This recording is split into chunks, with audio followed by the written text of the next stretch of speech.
juga mutakhir dan didukung oleh penelitian-penelitian yang menghasilkan jurnal bereputasi baik nasional maupun internasional. FHG Unpad merupakan pelopor dan paling senior se-Jawa Barat. SDM berkualitas dan juga sudah diakui secara internasional. Selain itu, keilmuan kedokteran gigi FHG Unpad adalah yang terlengkap di Indonesia. Kemudian tentu sarana prasarananya sudah sangat memadai. Dididik oleh staf pengajar yang berkualitas baik secara akademik maupun praktis, dibuktikan oleh adanya 8 program studi spesialis.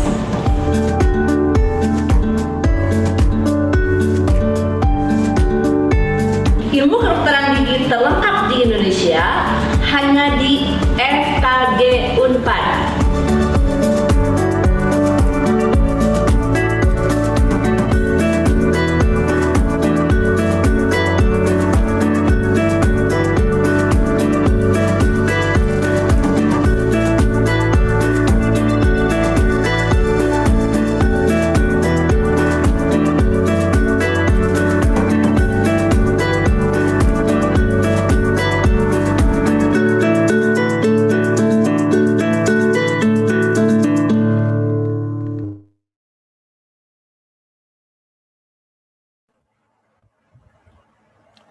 Baik, Assalamualaikum warahmatullahi wabarakatuh.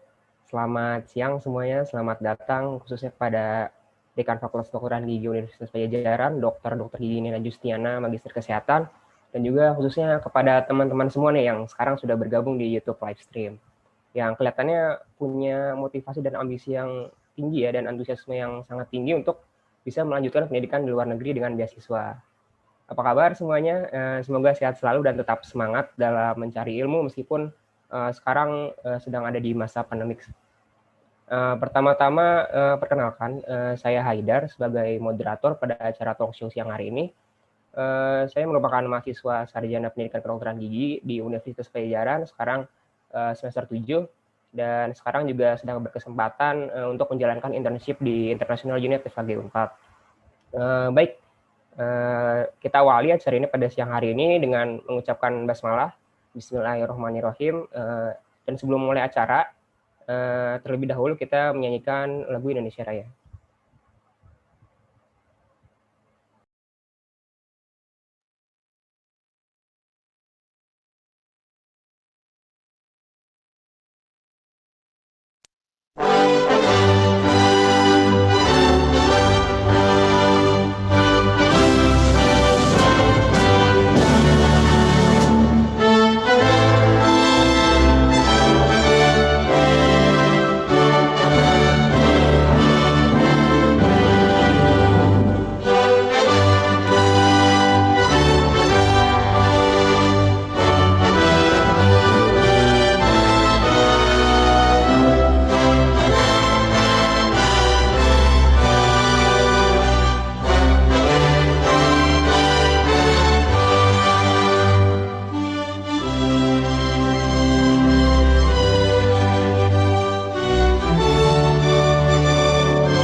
Baik, sekali lagi saya ucapkan terima kasih dan selamat datang kepada teman-teman semua yang sudah bergabung di acara talk show pada siang hari ini, yaitu talk show mengenai Studying Abroad with Scholarships.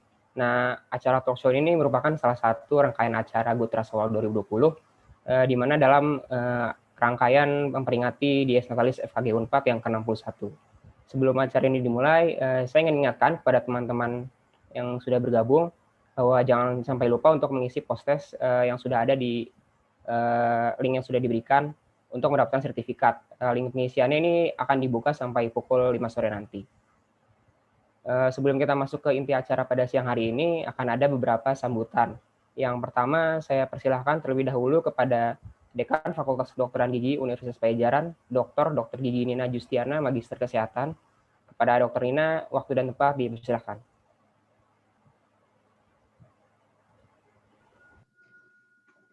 Terima kasih kepada Ahmad Haidar yang sudah memberikan waktunya sebagai MC ya kepada saya untuk memberikan sambutan, katanya begitu. Baik, pertama-tama saya ucapkan Assalamualaikum warahmatullahi wabarakatuh. Selamat sore barangkali ya, dan salam sejahtera bagi kita semua. Di sini saya lihat yang terhormat para pembicara, ada Dr. Arif Cahyanto, kemudian Dr. Amalia, Dr. Tantri, dan Dr. Dewi Zakiawati yang akan menjadi pembicara. Juga mungkin ada beberapa dari kepala Kaprodi atau Kadep yang bergabung, atau mungkin juga ada profesor yang bergabung, karena saya sudah share acara ini. Saya ucapkan terima kasih atas kehadirannya, bahwa pada sore hari ini kita bisa bergabung. Dan pertama-tama tentu mari kita panjatkan puji dan syukur kehadirat Allah Subhanahu wa Ta'ala yang telah memberikan rahmat barokahnya kepada kita semua, bahwa hari ini kita bisa berkumpul. Tentu acara-acara ini atau acara-acara seperti ini adalah sangat penting, dan selain silaturahmi juga kita bisa mendapatkan manfaat dari apa-apa yang akan dipaparkan oleh para pembicara nanti. Dan dalam hal ini lebih banyak mungkin untuk yang muda-muda ya, untuk yang nantinya ingin sekolah gitu ya, ingin sekolah, karena kalau untuk seperti saya musik mungkin sudah tidak tidak memungkinkan lagi untuk mendapatkan, karena ada kata-kata bahwa dapatkan scholarship atau beasiswa ya. Tentu beasiswa ini dibatasi oleh umur. Baik, adapun acara ini yaitu Talk Show Studying Abroad with Scholarship, ini merupakan rangkaian acara Gotra Sawala Dies Natalis FKG Unpad yang ke-61 ya. Kita ini sudah tua. Jadi sebetulnya belum lama ini tanggal 1 kita sebetulnya betul-betul tanggal yang pastinya bahwa kita FKG Unpad berulang tahun yang ke-61 ya. Sudah sangat tidak mudah memang, apalagi kalau dibandingkan dengan tadi MC ya, yang masih sangat muda gitu. Mungkin masih bayi barangkali ya kalau dibandingkan dengan usia seperti ini. Tapi insya Allah bukan itunya, bukan tuanya, tapi kita adalah semangatnya. Kita harus selalu berpikiran positif, bersemangat untuk mencapai cita-cita kita semua, untuk supaya kita menjadi insan FKG Unpad yang mumpuni, yang kompeten, dan yang tentu berguna bagi masyarakat ya. Itu adalah yang selalu kami inginkan, kami sebagai katakanlah guru barangkali gitu ya, atau orang tua kalian di fakultas atau di kampus, itulah yang selalu kami inginkan. Kami selalu mendorong untuk terjadinya atau menjadinya kalian ini menjadi orang-orang yang berguna sebagai cendekiawan dimanapun kalian nanti berada. Kemudian selain itu juga saya perlu disampaikan bahwa baru kemarin hari Jumat itu adalah juga merupakan Dies Natalis Unpad ya, yang ke-63. Jadi kita dengan Unpad ini hanya beda 2 tahun ya. Lebih tua Unpad 2 tahun, kita adalah 61 dan Unpad adalah 63. Jadi sama-sama kita sudah cukup berpengalaman, barangkali ya cukup mumpuni lah ya, established barangkali di kancah Indonesia ya. Baik, kemudian juga tentu pada tanggal 1 September tadi kita itu adalah dies kita FKG Unpad-nya sendiri. Kemudian juga FKG Unpad ini setelah bertambah usia tentu pertambahan tersebut menjadi momentum yang baik untuk meningkatkan kualitas FKG Unpad yang merupakan salah satu bentuk upaya peningkatan tersebut, yaitu adalah antaranya ini ya, acara ini adalah merupakan suatu bentuk peningkatan dari kita ingin meningkatkan apa namanya FKG Unpad ini dan supaya juga bisa berguna apapun apa namanya acara-acara yang kita guna atau kegiatan ini, salah satunya adalah ini yaitu talk show studying abroad with scholarship. Yang nanti tentu seperti saya sudah sampaikan tadi, para pembicara ini sudah mumpuni dan memang sudah berpengalaman, mereka sudah pernah mendapatkannya dan kemudian juga sudah lulus, sudah selesai, bahkan sekarang ada satu orang yang sedang mendapatkan lagi dalam bentuknya postdoc, yaitu Dr. Arif, ya Dr. Arif Cahyanto dari Departemen Ilmu dan Teknologi Material Kedokteran Gigi, sekarang sedang menuntut ilmu lagi, tetapi ini bentuknya postdoc, jadi lebih tinggi lagi dari doktor atau dari PhD di Singapura ya, mungkin dalam waktu sekitar 2 tahun barangkali ya. Kemudian acara ini juga merupakan bentuk dukungan Fakultas Kedokteran Gigi Unpad untuk aktualisasi diri mahasiswa dan peserta talk show, utamanya yang memiliki cita-cita atau keinginan atau rencana untuk melanjutkan pendidikan di luar negeri ya. Selain itu, kegiatan ini juga diselenggarakan guna atau untuk mendukung visi FKG Unpad, yaitu menjadikan Fakultas Kedokteran Gigi Unpad atau Universitas Padjadjaran ini sebagai lembaga pendidikan tinggi unggulan yang bertaraf nasional dan internasional, sejalan dengan rencana atau visi misi Unpad. Ya, kita tentu harus mendukung karena kita berada di Unpad. Jadi FKG Unpad adalah bagian atau salah satu fakultas yang ada di Unpad ini, FKG ini.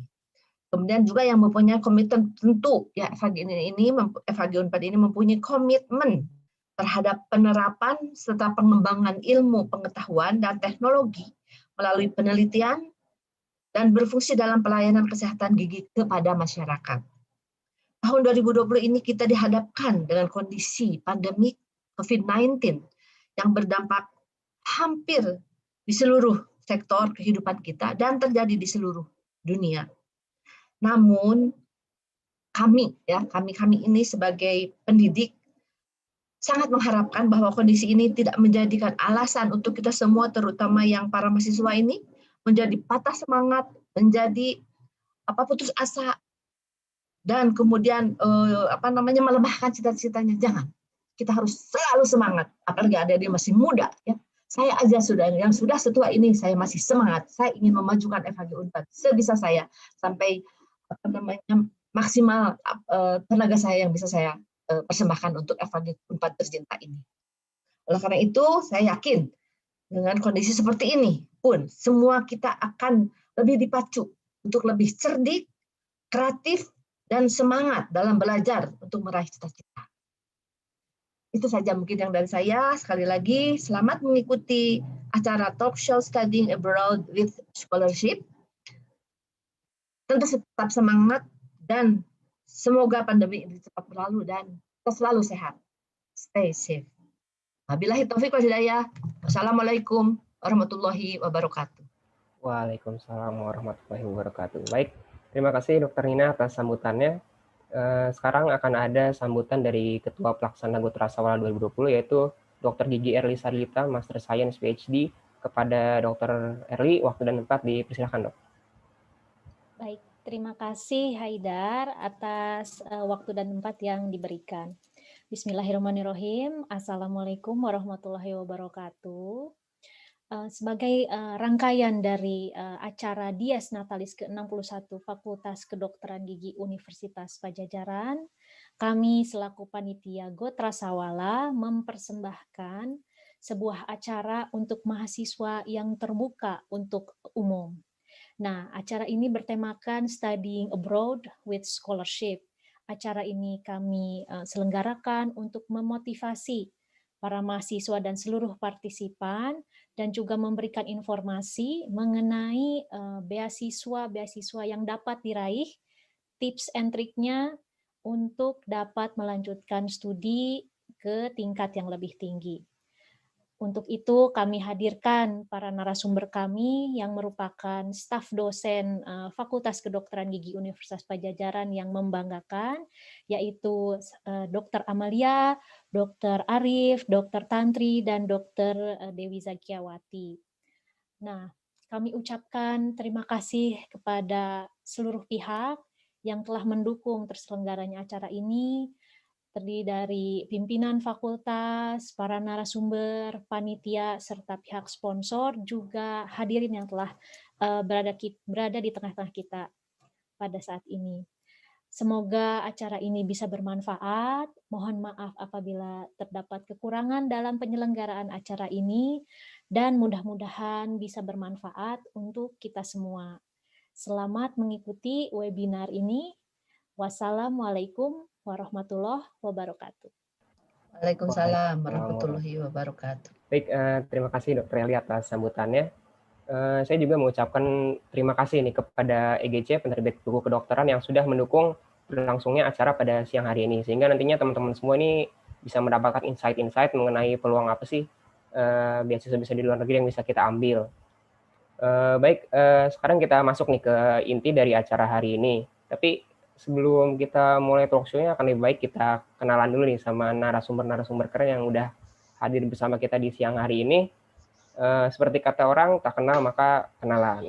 Jadi untuk narasumber yang pertama ini ada Dr. Gigi Arif Cahyanto, Master Teknik PhD. Beliau merupakan dosen aktif di Departemen Ilmu Teknologi Material Kedokteran Gigi, Fakultas Kedokteran Gigi Universitas Padjadjaran. Beliau menempuh pendidikan sarjana dan profesinya di Fakultas Kedokteran Gigi di Universitas Padjadjaran pada tahun 1995 sampai 2003. Lalu beliau melanjutkan pendidikan S2-nya di Prodi Materials Processing and Engineering di Institut Teknologi Bandung pada tahun 2006 sampai 2008 dan mendapatkan gelar Magister Teknik. Setelah itu beliau melanjutkan studi S3-nya di Department of Biomaterials Faculty of Dental Science Kyushu University Jepang pada tahun 2010 sampai 2014 dengan beasiswa Dikti. Pengalaman kerja beliau sekarang, beliau merupakan Head of Oral Biomaterial Study Center di FKG Unpad dan juga Postdoctoral Researcher di National University of Singapore. Beliau juga aktif mengajar di FKG Unpad sejak tahun 2004 sampai sekarang. Beliau memiliki puluhan peer-reviewed publications dan juga sudah mengikuti belasan conference internasional dengan konsentrasinya di bidang biomaterial dan tissue engineering. Dilihat-lihat ini dari latar belakangnya Dr. Arif ini luar biasa sekali dan juga unik nih. Beliau dari kedokteran gigi terus banting setir ke teknik di ITB lagi. Jadi buat teman-teman khususnya yang sekarang lagi menempuh pendidikan di bidang kesehatan tapi rasa-rasanya masih ada jiwa-jiwa tekniknya, mungkin jangan melewatkan kesempatan ini karena peluang itu pasti ada gitu. Jadi langsung saja kita sambut Dr. Arif. Selamat siang, Dok. Oke, selamat siang. Terima kasih Haidar atas kesempatannya. Ya, saya juga mengucapkan terima kasih kepada Ibu Dekan kita, Ibu Dr. Nina Justiana dan juga Dr. Erli sebagai ketua dari Kutra Sawala. Terima kasih atas ajakannya untuk mengikuti acara ini ya. Ya, alhamdulillah. Ya. Saya hai dulu ke teman-teman yang sudah bergabung.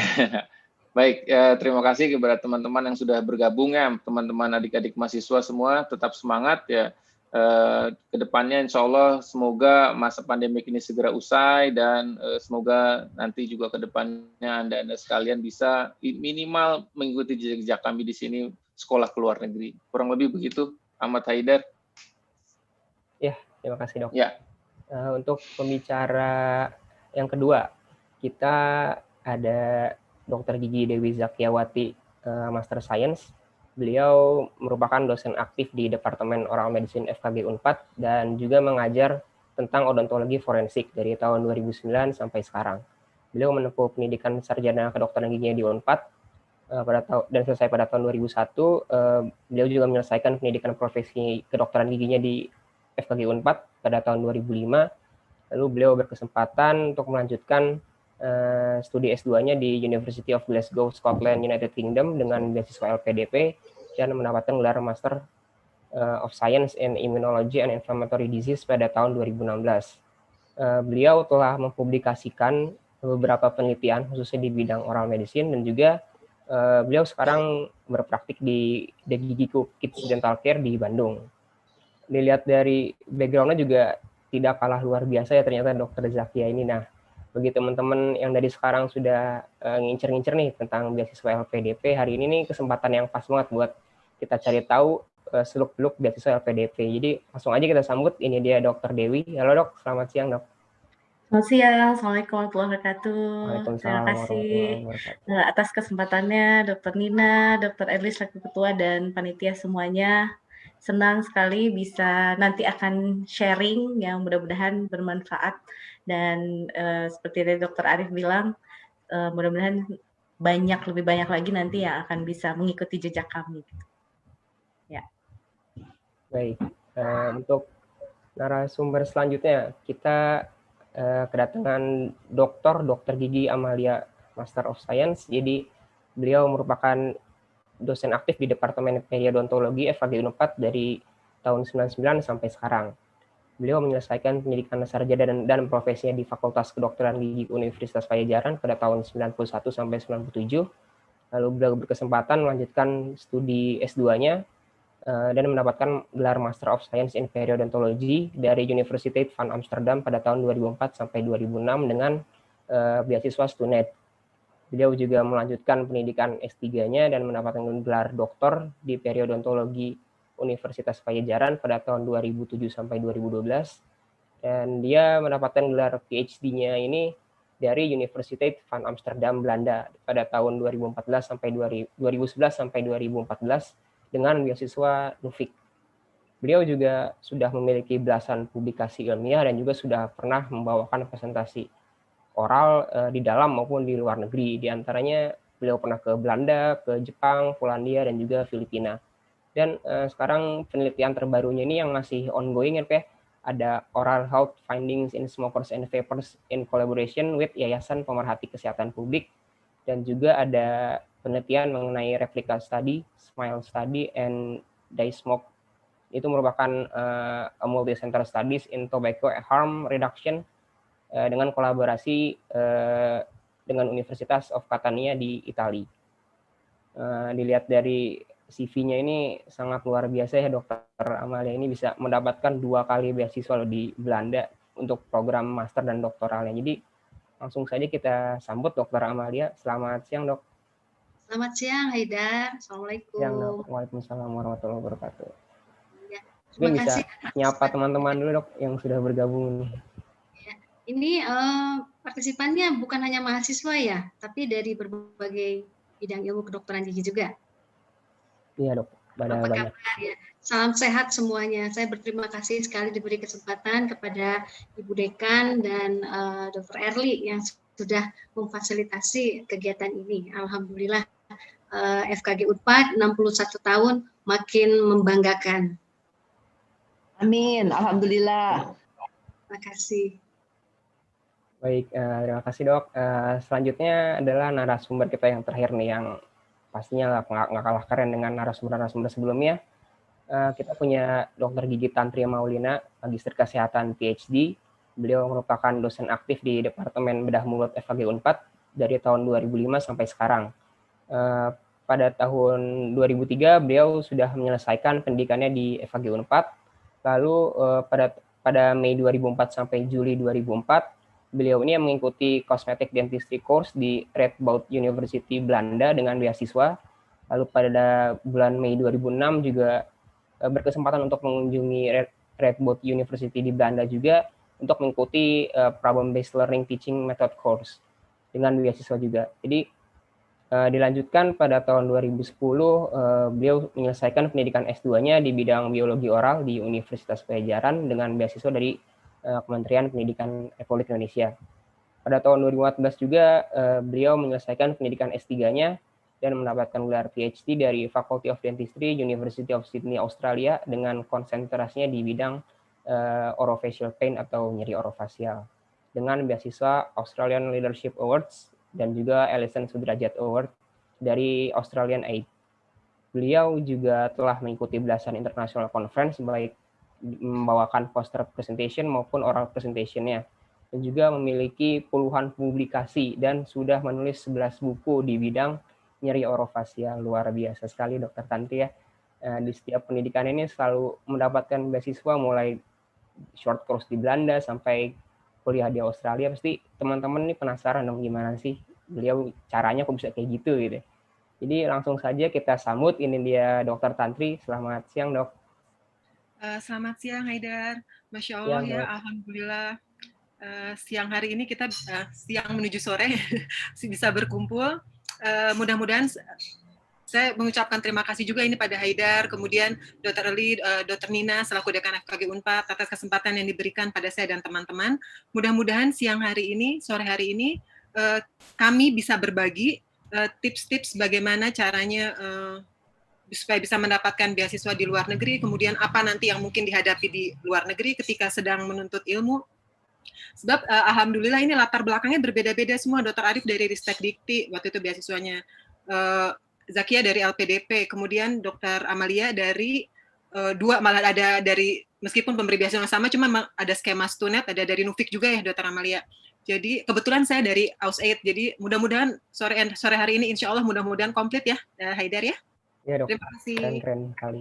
Ya baik, sebelum kita lanjut ke inti acara, akan ada penayangan video dulu dari EGC sebagai pihak yang telah mendukung acara pada siang hari ini.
Baik, langsung saja kita masuk ke inti acara pada siang hari ini.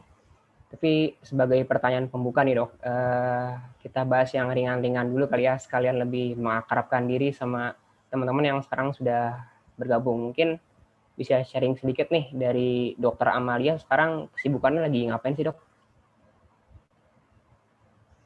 Ya, Haidar, kesibukannya ya masih, halo, kesibukannya masih work from home, tapi pekerjaannya tetap banyak. Ya, sebagai dosen, pengajar, dan peneliti, masih tetap mengajar, kemudian meneliti, dan pengabdian pada masyarakat. Tetapi memang kesibukan saya sekarang bertambah dengan adanya beberapa proyek penelitian, dan juga menulis beberapa artikel untuk publikasi internasional. Di samping juga tetap mengajar dan pengabdian pada masyarakat. Justru makin nambah sibuk ya, Dok ya, meskipun work from home. Ya. Oke, kalau dari Dokter Tantri gimana nih, Dok? Sekarang lagi sibuk-sibuk apa? Apakah lagi nulis buku lagi mungkin atau gimana? Kalau tanya kesibukan pasti kurang lebih sama, Haidar, mohon, sebab kan semua di FKG ya, jantan ke ininya kesibukannya kurang lebih sama.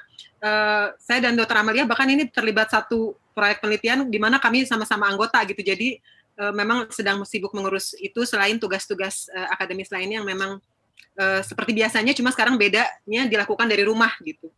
Jadi masih seminar, masih praktikum, masih mengawasi tanda kutip mengawasi pekerjaan koas gitu ya, meskipun from a distance gitu. Jadi kurang lebih sama lah. Sama ya, Dok ya, pekerjaannya.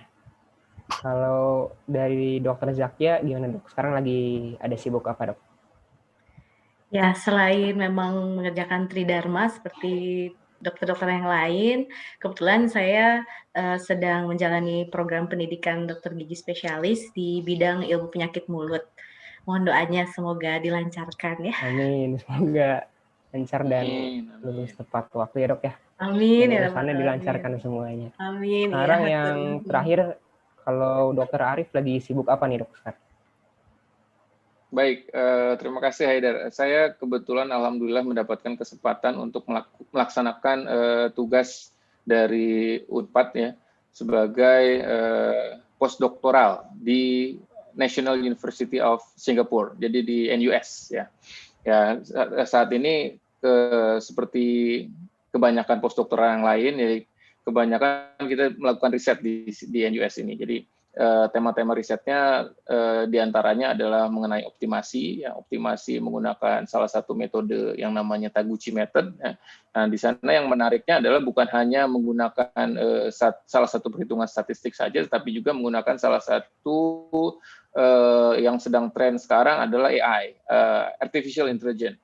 Ya, jadi sangat menarik justru artificial intelligence ini yang belum tersentuh sebetulnya, jarang tersentuh di bidang kedokteran gigi. Ya, jadi mungkin terkait dengan riset di sini sangat-sangat advance ya. Saya sangat bersyukur, terima kasih kepada FKG dan juga kepada Unpad yang telah memberikan kesempatan ini kepada saya. Jadi masih sibuk-sibuk riset ya, Dok ya? Iya, betul. Sekarang posisi di mana, Dok? Di Indonesia atau di Singapura? Saya di Singapura, Haidar. Oh, masih di Singapura. Iya. Belum bisa pulang ya, Dok ya?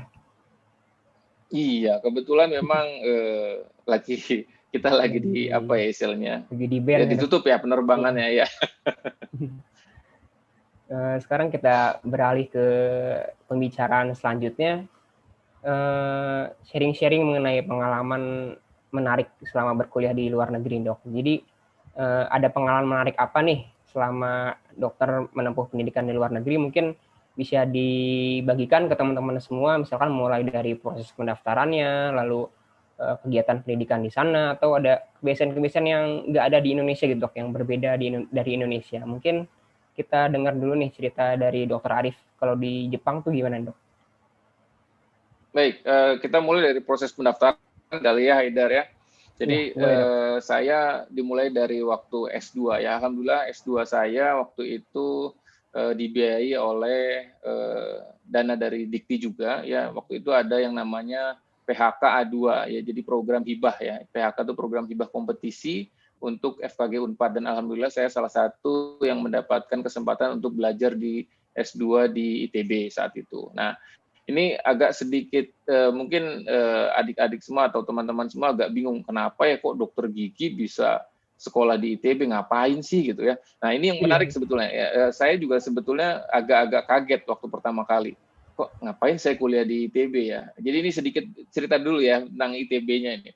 Jadi memang di ITB itu setelah saya berdiskusi dengan salah satu profesor di sana, Profesor Rohim Suratman almarhum, itu beliau menyarankan saya, sudah Anda bergabung saja dengan kami. Nah, pada saat itu saya memang blank ya, ITB itu belajar apa? Oh ternyata di ITB itu ada yang namanya teknik material, ya. Kemudian ada yang namanya teknik material processing and engineering. Jadi disitulah saya belajar mengenai lebih jauh tentang material, kemudian tentang komposit dan lain-lain.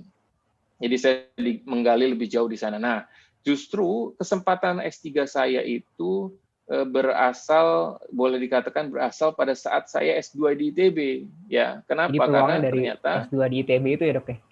Ya, betul. Jadi dari sana tuh ada networking. Networkingnya sangat banyak. Di sana saya bisa mendapatkan networking istilahnya yang call satu, yang ke Jepang tadi, ya. Iya. Nah, itu dia dari sana saya mendapatkan katakanlah seperti rekomendasi kepada salah satu profesor di Jepang. Nah, untuk prosesnya itu memang bukan hal yang mudah, tapi bukan juga sulit. Asal Anda mau, Anda insya Allah pasti bisa. Gitu. Misal saya waktu itu memang hunting profesor ya. Pada saat pertama saya bukan hanya hunting profesor yang di Jepang, saya hunting ke profesor yang di Amerika. Alhamdulillah saya dapat. Kemudian saya hunting lagi profesor di Eropa, situ juga saya dapat. Nah terakhir, memang ketika saya kontak di profesor yang di Jepang ini, beliau sangat responsif membalas email-email saya. Jadi akhirnya saya putuskan karena apa istilahnya tektokannya lah ya, email-emailannya itu enak, akhirnya saya memutuskan untuk mengambil yang di Jepang. Nah, pada saat saya istilahnya mengirimkan email tuh belum ngobrol tentang masalah beasiswa, ya. Jadi teman-teman mahasiswa semua, adik-adik mahasiswa semua bisa memulai untuk mengadakan apa ya namanya korespondensi dengan profesor-profesor bila Anda berminat ya. Biasanya dari korespondensi itu akan menyambung nanti untuk sekolah lanjutannya. Nah, baru itu juga saya kemudian membicarakan masalah beasiswa. Kebetulan pada saat itu Dikti membuka, kalau nggak salah saya itu angkatan kedua dari Dikti yang apa istilahnya menerima beasiswa dari Dikti itu. Jadi berarti belum terlalu banyak, baru ya, masih mudah gitu. Iya. Masih baru sekali, betul. Menarik sekali. Nanti kita akan cerita jauh lebih dalam lagi dok mengenai beasiswanya. Mungkin sekarang kita dengar cerita dulu nih, cerita menarik dari Dr. Zakia selama studinya di Skotlandia dok. Gimana nih dok? Iya, sebenarnya waktu awal itu saya tidak langsung berpikir untuk kuliah di Scotland ya, karena mungkin kita semua tahu kalau di Scotland itu cuacanya dingin, hujan terus gitu ya setiap hari. Jadi waktu awal itu, waktu akhirnya saya memutuskan untuk kuliahnya di UK, yang saya pilih pertama itu justru University of Birmingham gitu. Tapi ya karena satu dan lain hal, qadarullahnya akhirnya malah terpilihnya di Scotland. Yang waktu awal saya itu merasa skeptis gitu ya, aduh ini apalagi saya punya riwayat asma gitu, aduh jangan-jangan nanti saya asmanya kambuh setiap hari di sana gitu ya. Tapi alhamdulillah karena salah satu semangat juga dari Profesor Sunardi waktu itu, beliau bilang justru kalau di sana itu dinginnya enak, dinginnya segar, insya Allah nggak apa-apa lah gitu ya. Akhirnya saya jadi aman ternyata aman ternyata, dan alhamdulillah benar pas di sana itu justru asma saya tuh nggak kambuh, alhamdulillah. Jadi mungkin suka dukanya kalau di Scotland itu memang semua sudah tahu kalau di Scotland itu dalam satu hari itu kita bisa merasakan 4 musim. Jadi pasti ada semua itu, katanya. Jadi begitu. Kebagian semua ya dok ya?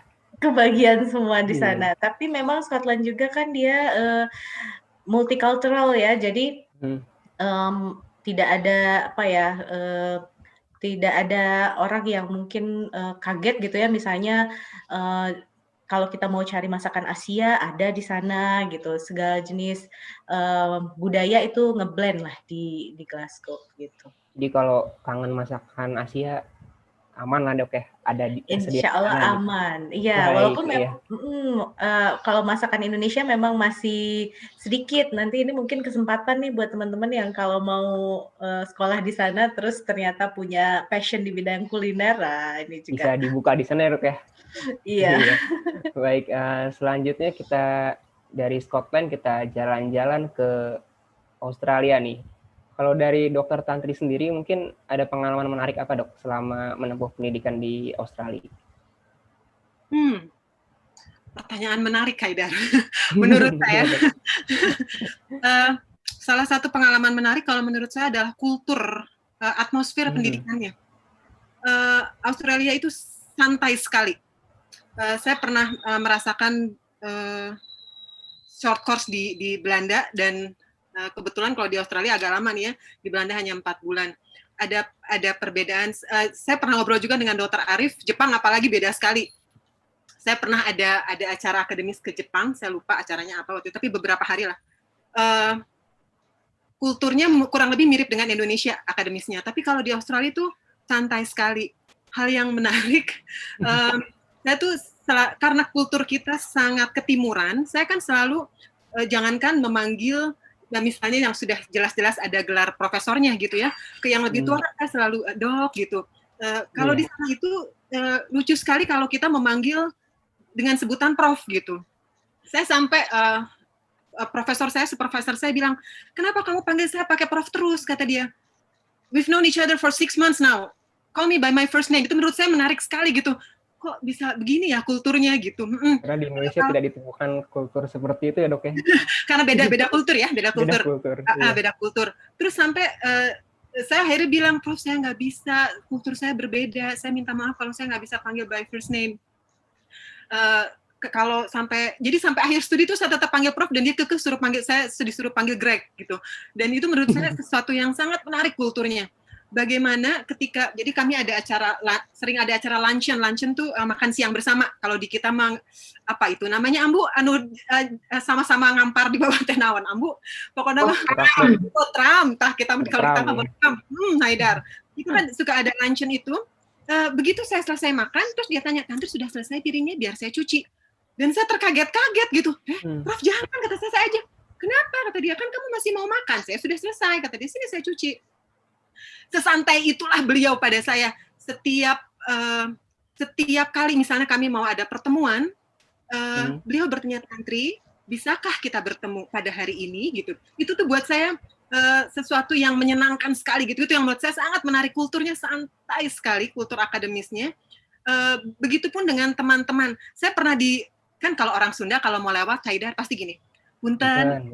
Gitu kan ya. Sambil badannya turun gitu. Itu kayaknya bagian dari gerakan aja gitu, bagian dari gestur kita kalau kita melewat gitu. Dan itu saya terjemahkan. Jadi saya kalau mau ngelewat saya bilang sorry. Yang saya mau lewat saya bilang sorry. Terus mereka bilang, what are you sorry? Why are you keep minta maaf, kata mereka. Minta maaf terus gitu ya. Why do you keep saying sorry? Terus saya bilang, iya kenapa ya, kata saya gitu. Enggak, it's part of my culture, saya bilang. Terus mereka, oh jangan, kata mereka gitu. Kamu ada di negara yang berbeda gitu. Jadi itu yang menurut saya sangat menarik kalau buat saya gitu. Dan kalau ada mahasiswa yang sempat berinteraksi dengan saya, mahasiswa bimbingan saya, pasti sepertinya insya Allah sudah merasakan bahwa saya menerapkan apa yang dulu pernah ditransfer oleh prof saya ke saya. Saya kalau mau bertemu, saya tanyakan juga, bisakah kita bertemu di hari ini gitu? Bisakah kita bertemu gitu? Kemudian salah satu yang menarik juga adalah membatasi. Dia itu baik sekali, tapi kami punya batasan bahwa saya tidak boleh menghubungi beliau di weekend. Jadi kami hanya bisa saling berhubungan dari pukul 7 pagi sampai pukul 7 malam di hari kerja. Jadi tetap, meskipun santai, tetap sopan ya dok, dan menghargai ya. Jadi tetap ada ini. Jadi itu saya terapkan juga, sebab kecuali urusannya bukan akademis ya. Kalau urusan akademis saya bebas berkomunikasi dengan beliau. Tapi urusan akademis kami batasi. Lewat jam 7 malam hari Jumat saya nggak pernah bahas mengenai akademis. Kalau saya menghubungi beliau itu untuk hal-hal yang non akademis gitu. Baik. Misalnya mungkin nanti kita bicara lebih lanjut lagi dok, karena masih ada Dokter Amalia nih yang sudah ke Belanda dan mungkin ada cerita-cerita yang lebih menarik. Kita dengarkan aja, Dokter Amalia Mangga, Dok. Iya, terima kasih Silakan. Haidar. Oh, kalau diceritakan panjang lebar ini habis 1 minggu, karena memang Wah, memang banyak pengalaman ya, Dok, mendapatkan dan beasiswa ini sangat fruitful ya. Itu merupakan satu pengalaman yang mungkin hanya 1 kali dalam seumur hidup kita mendapatkannya. Nah, yang menarik dari pengalaman saya mendapatkan beasiswa ini, saya selalu gagal untuk yang pertama gitu ya. Jadi nggak tahu nih, mungkin dapatnya second chances terus. Jadi pada saat saya mendaftarkan untuk master ke student program itu pertama ditolak ya. Kemudian karena dalam 1 tahun itu boleh mengaplikasikan beberapa kali, saya aplikasikan kembali, baru diterima yang kedua kalinya. Jadi sekitar 6 bulan sesudah aplikasi yang pertama baru diterima. Dan sama juga dengan program S3-nya, itu yang pertama kali juga ditolak tanpa ada alasan apapun, kemudian 3 bulan kemudian dibuka kembali, saya majukan kembali, mungkin kuotanya udah lebih banyak atau bagaimana, barulah diterima yang kesempatan yang kedua. Dan yang menariknya dari beasiswa di Belanda ini tidak terlepas dari kolaborasi antara FKG Unpad dengan Academic Centrum Tandheelkunde di Amsterdam atau Fakultas Kedokteran Gigi di Amsterdam. Itu masuknya Universiteit van Amsterdam. Karena ternyata mereka sudah melakukan kolaborasi penelitian yang sangat erat dari mulai tahun 1983, sehingga mereka tuh mencari-cari siapa ini kandidat dari FKG Unpad yang mau dicari ya, Dok ya. Nah, iya, siapa yang mau sekolah ke sana sudah ditawarkan beberapa kali, dan alhamdulillah waktu itu saya menindaklanjuti, tetapi harus mencari beasiswa sendiri ya. Dan ternyata di Belanda itu yang menariknya adalah dari semua negara di dunia ini yang paling banyak warga negara dari luar ternyata Belanda. Saya pikir di Belanda itu orang Belanda semua, atau kalaupun ada orang Jerman atau orang Inggris mungkin, ternyata di sana itu lebih banyak daripada negara yang terdaftar di PBB. Di PBB itu jadi kulturnya lebih beragam juga ya, Dok ya. Cultural dan very international environment mereka bilang. Di PBB itu ada 193 negara ya yang terdaftar.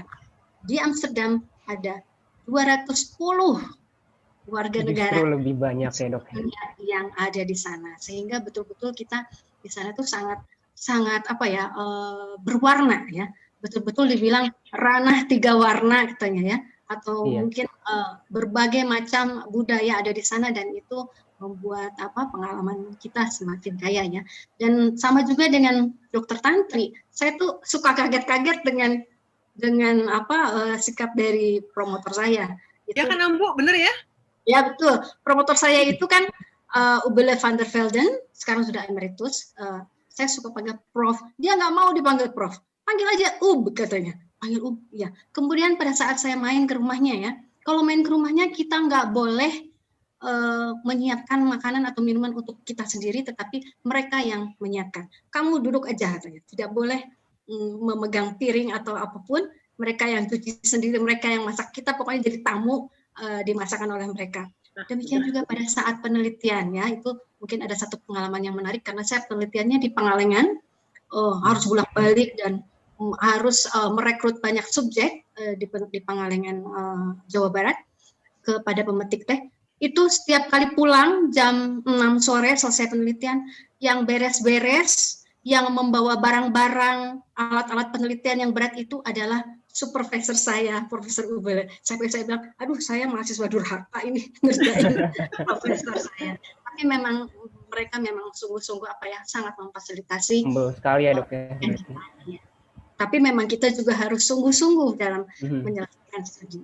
Baik, sebelum kita masuk ke topik yang lebih serius, saya ingin ingatkan dulu kepada teman-teman semua yang sudah bergabung di YouTube live stream untuk bisa mengajukan pertanyaannya ke narasumber-narasumber kita yang hebat-hebat ini dengan menuliskan format nama, lalu asal institusinya, lalu ke narasumber yang mana dan siapa, dan juga daftar pertanyaannya.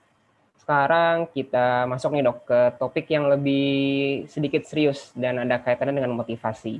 Jadi pertama-tama kita ke Dokter Tantri dulu, Dok.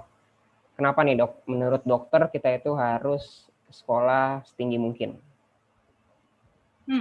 Oke. Ini salah satu. Dok Haidar, sebelumnya saya minta maaf ya. Saya tuh Dokter Amalia tuh Bahkan anak saya satu sepersusuan dengan Dokter Amalia. Wah, Jadi dia tuh manggil Dokter Amalia tuh ambu. Jadi saya minta maaf kalau saya kepleset manggilnya ambu. Dokter Amalia itu dipanggilnya ambu. Jadi saya kadang-kadang ngomongnya Dokter Amalia, kadang ambu gitu. Kalau lagi ingat manggilnya Dokter Amalia. Gini Haidar, jadi saya selalu kalau yang sudah pernah masuk stase di OS dan kebetulan berkesempatan saya memberikan kuliah pakar, pasti tahu bahwa di akhir kuliah pakar itu saya selalu menekankan gitu. Semua harus sekolah. Kebetulan kalau di FKG banyaknya perempuan ya, Haidar, kebetulan. Iya, banyak perempuan sekali. Harus, jadi saya selalu bilang jangan cuma laki-laki, tapi perempuan tuh harus sekolah setinggi mungkin. Kenapa? Karena kepintaran itu matrilineal, diturunkan oleh ibu. Gitu. Maaf ya Haidar, maaf Dokter Arif, maaf nih sebelumnya. Tapi matrilineal. Biasa wae. Jadi kalau kita mau punya generasi yang hebat-hebat, yang pintar-pintar, yang cerdas gitu, maka ibunya harus cerdas.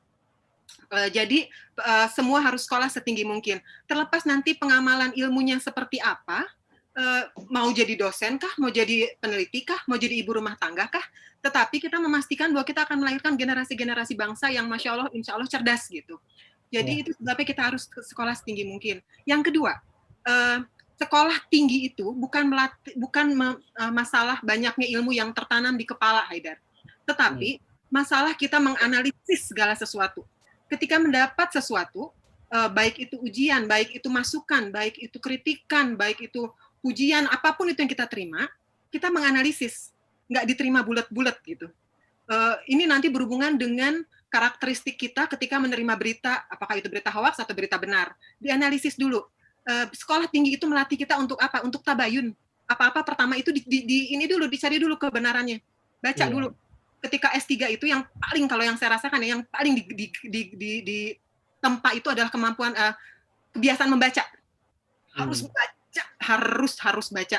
Karena kalau untuk Australia, untuk S3 itu kami harus membuat minimal 80.000 tesis yang isinya 80.000 minimal katanya gitu. Jadi bagaimana caranya saya harus membaca sebanyak mungkin supaya saya bisa menulis sesuatu yang tepat dan valid gitu. Jadi itu tuh kebiasaan ini yang sebenarnya nanti tertanam di kita gitu. Ketika kita sekolah setinggi mungkin, inilah kemampuan analisis kita gitu yang dilatih. Kebiasaan membaca, kebiasaan tabayun, kebiasaan diskusi, kebiasaan menerima bahwa berbeda itu biasa. It's okay to be different gitu. Bahwa kita bisa setuju untuk berbeda gitu. Bahwa Anda punya pendapat, saya punya pendapat gitu. Itu tuh hal-hal yang dilatih ketika Anda sekolah tinggi. Dan kalau menurut saya ketika sekolah di luar negeri ada satu tambahan lagi. Kita dilatih untuk rendah hati. Itu tuh yang saya rasakan banget gitu kalau kita sekolah tinggi, dan kebetulan dapat ininya di luar negeri gitu ya. Sangat dilatih untuk rendah hati. Berarti bukan hanya masalah akademik ya dok, tapi pelajaran hidup juga akan lebih banyak ya dok ya?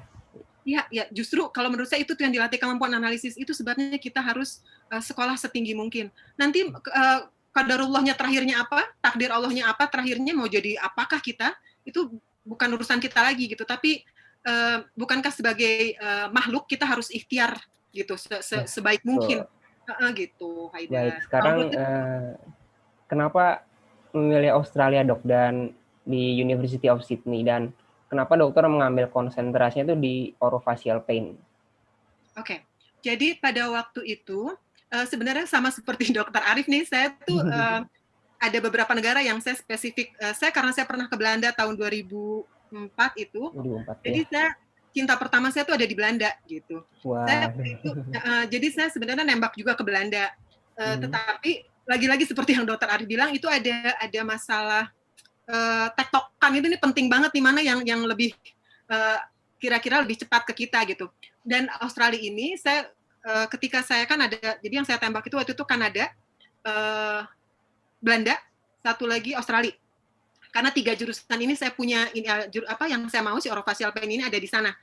Oral surgery itu yang saya mau ada di situ gitu. Karena saya dari departemen bedah mulut. Kemudian kebetulan waktu di Australia ini juga salah satu ini nih Haidar, insting gitu ya. Ketika sudah waktunya semuanya mudah.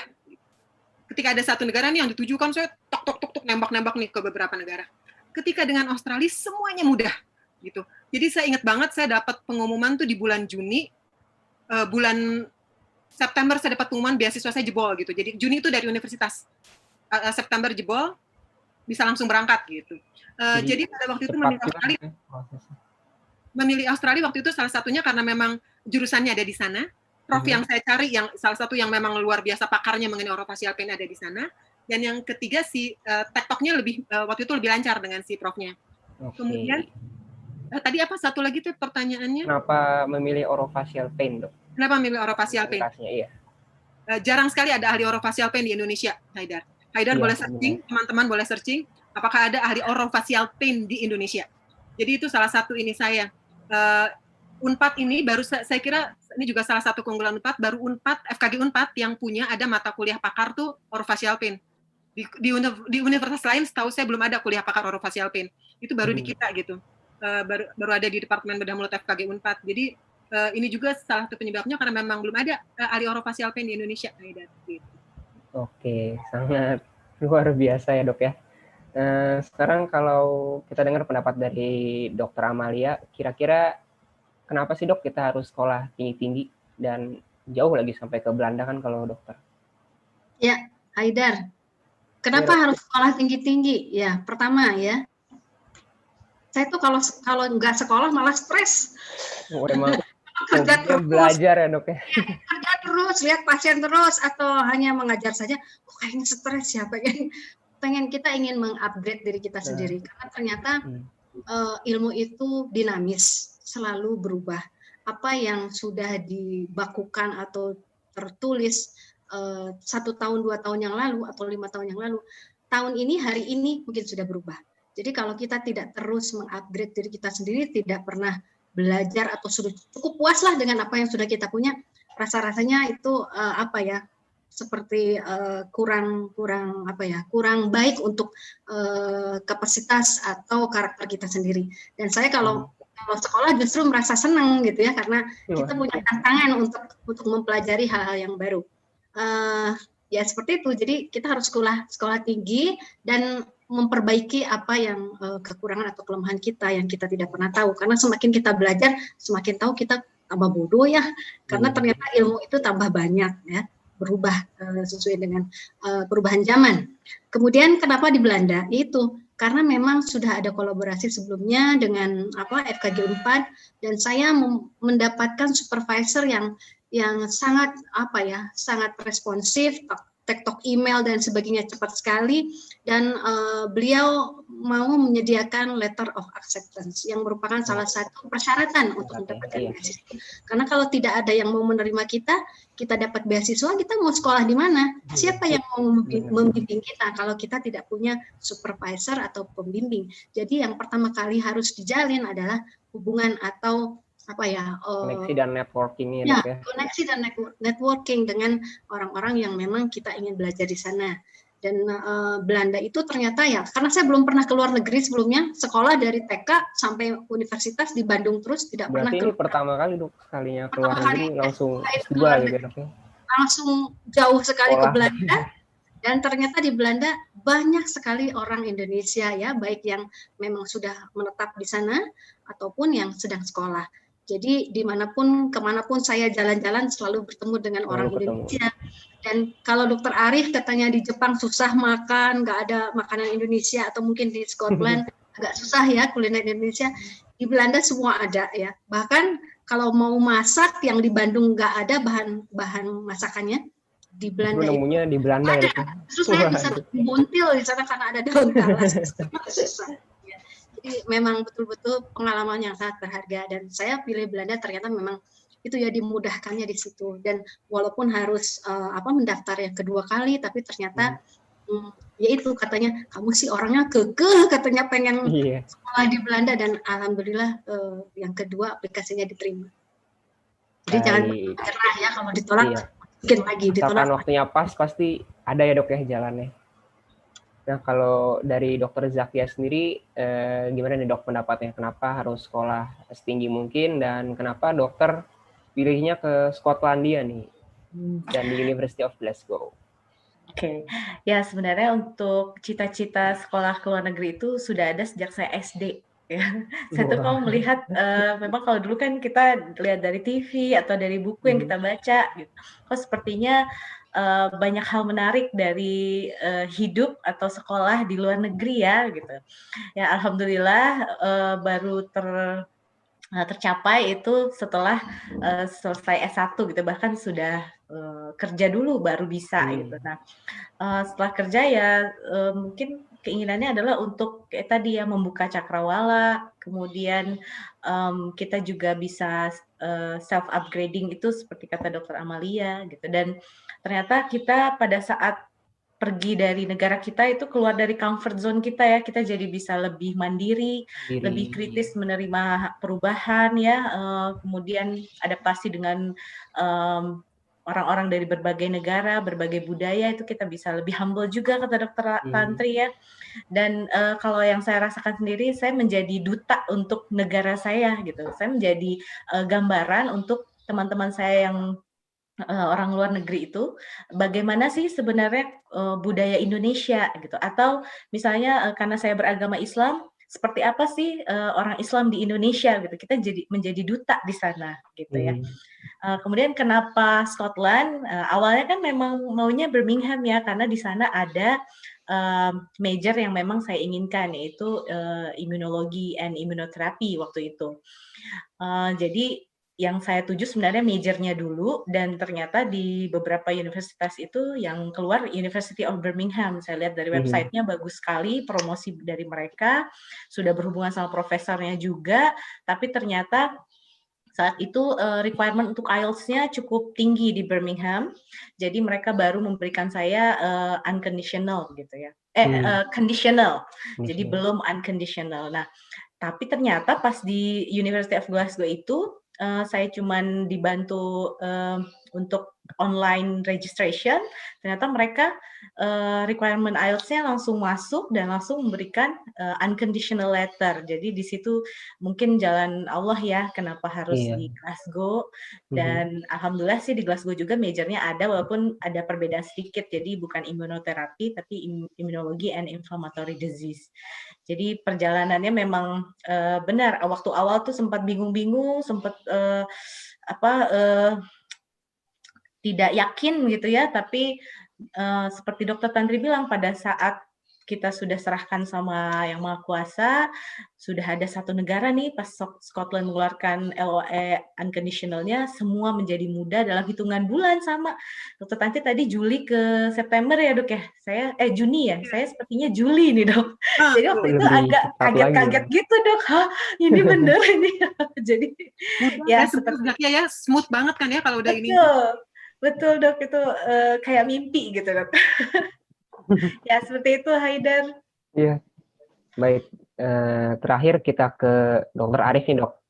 Kenapa kalau menurut dokter kita harus punya semangat untuk sekolah setinggi mungkin, dan kenapa dokter milihnya ke Jepang nih? Apa emang suka dengan kebudayaannya, dan kenapa sampai nyebrang ke material Dok? Seperti itu. Oh gitu ya. Oke. Yang pertama dulu, jadi menurut saya kalau kenapa menuntut ilmu sampai setinggi mungkin ya, karena nomor satu ya menurut saya itu kewajiban kita, maaf karena saya Muslim, kewajiban kita adalah untuk menuntut ilmu ya. Jadi itu pelajari ya, memang pelajari apapun ya, tidak harus dari sekolah maksud saya, tapi salah satunya merupakan dari sekolah. Nah, jadi jenjang tertinggi S3 ya itulah yang kita raih. Nah di sini karena kebetulan saya adalah seorang dosen, maka capaiannya harus sampai ke sana. Tapi yang mau saya garis bawahi di sini adalah bahwa semua itu yang saya ini mohon maaf ini yang saya alami, semua itu tidak lepas dari kedua orang tua kita. Ya, jadi saya dulu tuh setiap kali saya ada keinginan ini minta maaf terus Haidar, dia minta maaf terus Haidar, padahal dia ketawa. Masih ke bawah Indonesia. Kultur-kulturnya Dok. Jadi memang karena belum tentu setiap orang punya persepsi yang berbeda. Di sini saya ungkapkan bahwa doa orang tua itu paling dijabah. Jadi beruntunglah Anda yang masih memiliki orang tua. Ya, jadi mintalah doa orang tua. Ketika Anda punya keinginan, oh saya ingin menuntut ilmu lebih tinggi, ingin sekolah, untuk apapun lah, minta doa ke orang tua itu sebetulnya. Kunci menurut saya yang saya alami, kunci saya adalah salah satunya pentingnya doa orang tua. Dan jangan pernah lupa itu. alhamdulillah ibu saya selalu bilang kepada saya pada saat itu, kamu mau apa sih? Kamu tinggal minta. Cuma bilang kamu tinggal minta. Memang sih tidak selalu langsung jadi ya. Tidak selalu langsung jadi nih Haidar ya. Tapi ini yang Memang saya ada alami waktunya ketika, ya, Dok ya. betul kata Dokter Tantri, Dokter Amalia, Dokter Zakia, ketika waktunya datang ya, itu semua mulus semua Haidar ya. Lancar semua, lancar jaya kayak jadi jalan tol. Nggak ada saingan lah. Jadi memang semua sudah Allah atur, ada waktunya masing-masing. Nah, kenapa ke Jepang? Yang saya katakan tadi bahwa kebetulan tadi yang saya katakan di awal tektoknya enak gitu ya. Dan memang saat itu saya nggak punya gambaran ke Jepang. Saya belum pernah ke Jepang sebelumnya. Tapi ternyata enak loh. Ya, kenapa saya bilang Jepang enak? Pertama, bagi Anda yang sekolah di kedokteran gigi, ya khususnya dokter gigi, itu pas apa istilahnya ya, masa koas Anda itu dihitung sebagai S2 di Jepang itu ya. Jadi Anda tidak perlu S2 lagi, Anda langsung S3 di sana, langsung PhD ya. Lulusannya langsung PhD di sana. Jadi masuk ke program PhD. Nah, saya kebetulan karena memang Dikti saat itu tidak mengakui koasnya. Padahal saya sudah terangkan itu ya ke pihak Dikti bahwa saya bisa langsung S3, tapi Dikti tidak memberikan izin istilahnya pada saat ini. Kalau mau S3 Anda harus S2 dulu. Oke, ya, saya ikuti aturan. Ya, jadi memang begitu. Tapi ini saya buka saja bahwa bagi Anda yang punya keinginan untuk sekolah ke Jepang, bisa langsung S3 dari dokter giginya itu. Nah, di Jepang itu menariknya ketika Anda sekolah, Anda itu happy banget. Kenapa saya bilang happy? Ya, bagi student itu zero tax. Ya, beda dengan postdoc seperti saya. Ya, postdoc itu pasti kena pajak dan pajaknya itu di negara-negara maju bukan hal kecil ya, pasti besar gitu. Nah, kalau untuk di Jepang itu untuk S2, S3 itu zero tax. Jadi ketika Anda beli sesuatu, Anda pasti senang. Paling tidak beginilah. Anda coba sendiri ke Jepang, sekolah ke Jepang. Cobain aja Dok ya sendiri. Iya, biar nggak Terus penasaran. kenapa ke biomaterial Dok? Kalau kenapa ke biomaterial, memang kebetulan background saya adalah dental material ya. Nah, saya ini cerita sedikit. Saya waktu itu ingin mengembangkan penelitian saya waktu S2 di ITB. Saya waktu itu membuat bahan tambal komposit dengan filler menggunakan hydroxyapatite ya. Nah, ketika saya biasalah seminar gitu kan, kita presentasi di hadapan sensei, di hadapan profesor kita ya. Nah, di sana profesor saya bilang, saya nggak ngerjain ini Arif ya, tapi kalau Anda mau mengerjakan ini, Anda bisa banyak duit. Saya bingung kan, wah apa hubungannya duit sama penelitian saya gitu ya? Oh ternyata maksud dia adalah karena memang di Indonesia itu kan sebetulnya Anda bisa lihat sendiri ya bahwa produk-produk dental material di Indonesia itu masih sangat sedikit, ya masih sangat sedikit. Kalau Anda lihat ada nggak produk kita yang di dental material? Paling 1-2 lah ya. Jadi itu merupakan satu peluang besar untuk para peneliti dan dokter-dokter gigi di Indonesia untuk membuat material atau bahan atau alat-alat ya. Nah, akhirnya karena sensei saya itu bergerak di bidang biomaterial khususnya bone substitute dan bone regeneration, akhirnya saya diarahkan ke sana gitu Haidar. Oke, baik. Kita beralih ke pertanyaan yang paling ditunggu nih Dok dari teman-teman semua tentang bagaimana cara dokternya mendaftar pada saat itu, mendaftar beasiswa. Mungkin kita mulai dari beasiswa yang beberapa waktu kebelakang ini ramai diperbincangkan, yaitu beasiswa LPDP. Nah, dari Dokter Zakia, pada waktu itu bagaimana sih Dok cara mendaftarnya? Lalu ada nggak nih tips dan trik yang bisa di-share ke teman-teman semua? Oke, ya saya coba share pengalaman saat tahun 2015 ke 2016 ya. Tapi sebelumnya Haidar, kenapa ini ramai diperbincangkan? Coba. Waktu itu kan ada kasusnya Dok ya, yang minta dananya dibalikan dan ramai lagi banyak yang ngomongin LPDP lah Dok. Ramai sekali di Twitter. Ramai ya. Ya, kalau saya pikir karena tahun 2020 ini mereka tidak buka ya, LPDP tidak buka ya. Nah, tapi kalau itu kita tidak bahas ya. Jadi sharing untuk pada saat tahun 2015 itu kebetulan LPDP itu tidak membuka khusus dosen. Ya, jadi kalau saat ini ada yang namanya beasiswa unggulan dosen Indonesia ya, Budi. Jadi ada pintu keduanya nih untuk LPDP. Ini tidak apa-apa, ada suara azan ya? Iya, nggak Apa apa-apa, mau Dok. kita reses dulu? Nggak Lanjut apa-apa, aja? Dok. Dilanjut saja Oke. ya. Oke, ya. Jadi pada saat itu saya mendaftar bersamaan dengan seluruh calon awardee se-Indonesia ya, yang ribuan jumlahnya ya. Jadi ada perasaan tidak pede juga saat itu, apakah memang bisa seberuntung itukah di antara ribuan calon gitu ya. Tapi ya bismillah saja, apalagi waktu awal itu kan saya sebenarnya melihatnya itu karena kalau UK banyak kan mencobanya chevening ya saat itu, tapi chevening mintanya yang unconditional letternya, jadi otomatis saya tidak diterima saat itu. Nah, waktu LPDP ini boleh hanya conditional, boleh nih walaupun belum fix banget ya. Kalau unconditional kan sudah fix banget gitu ya.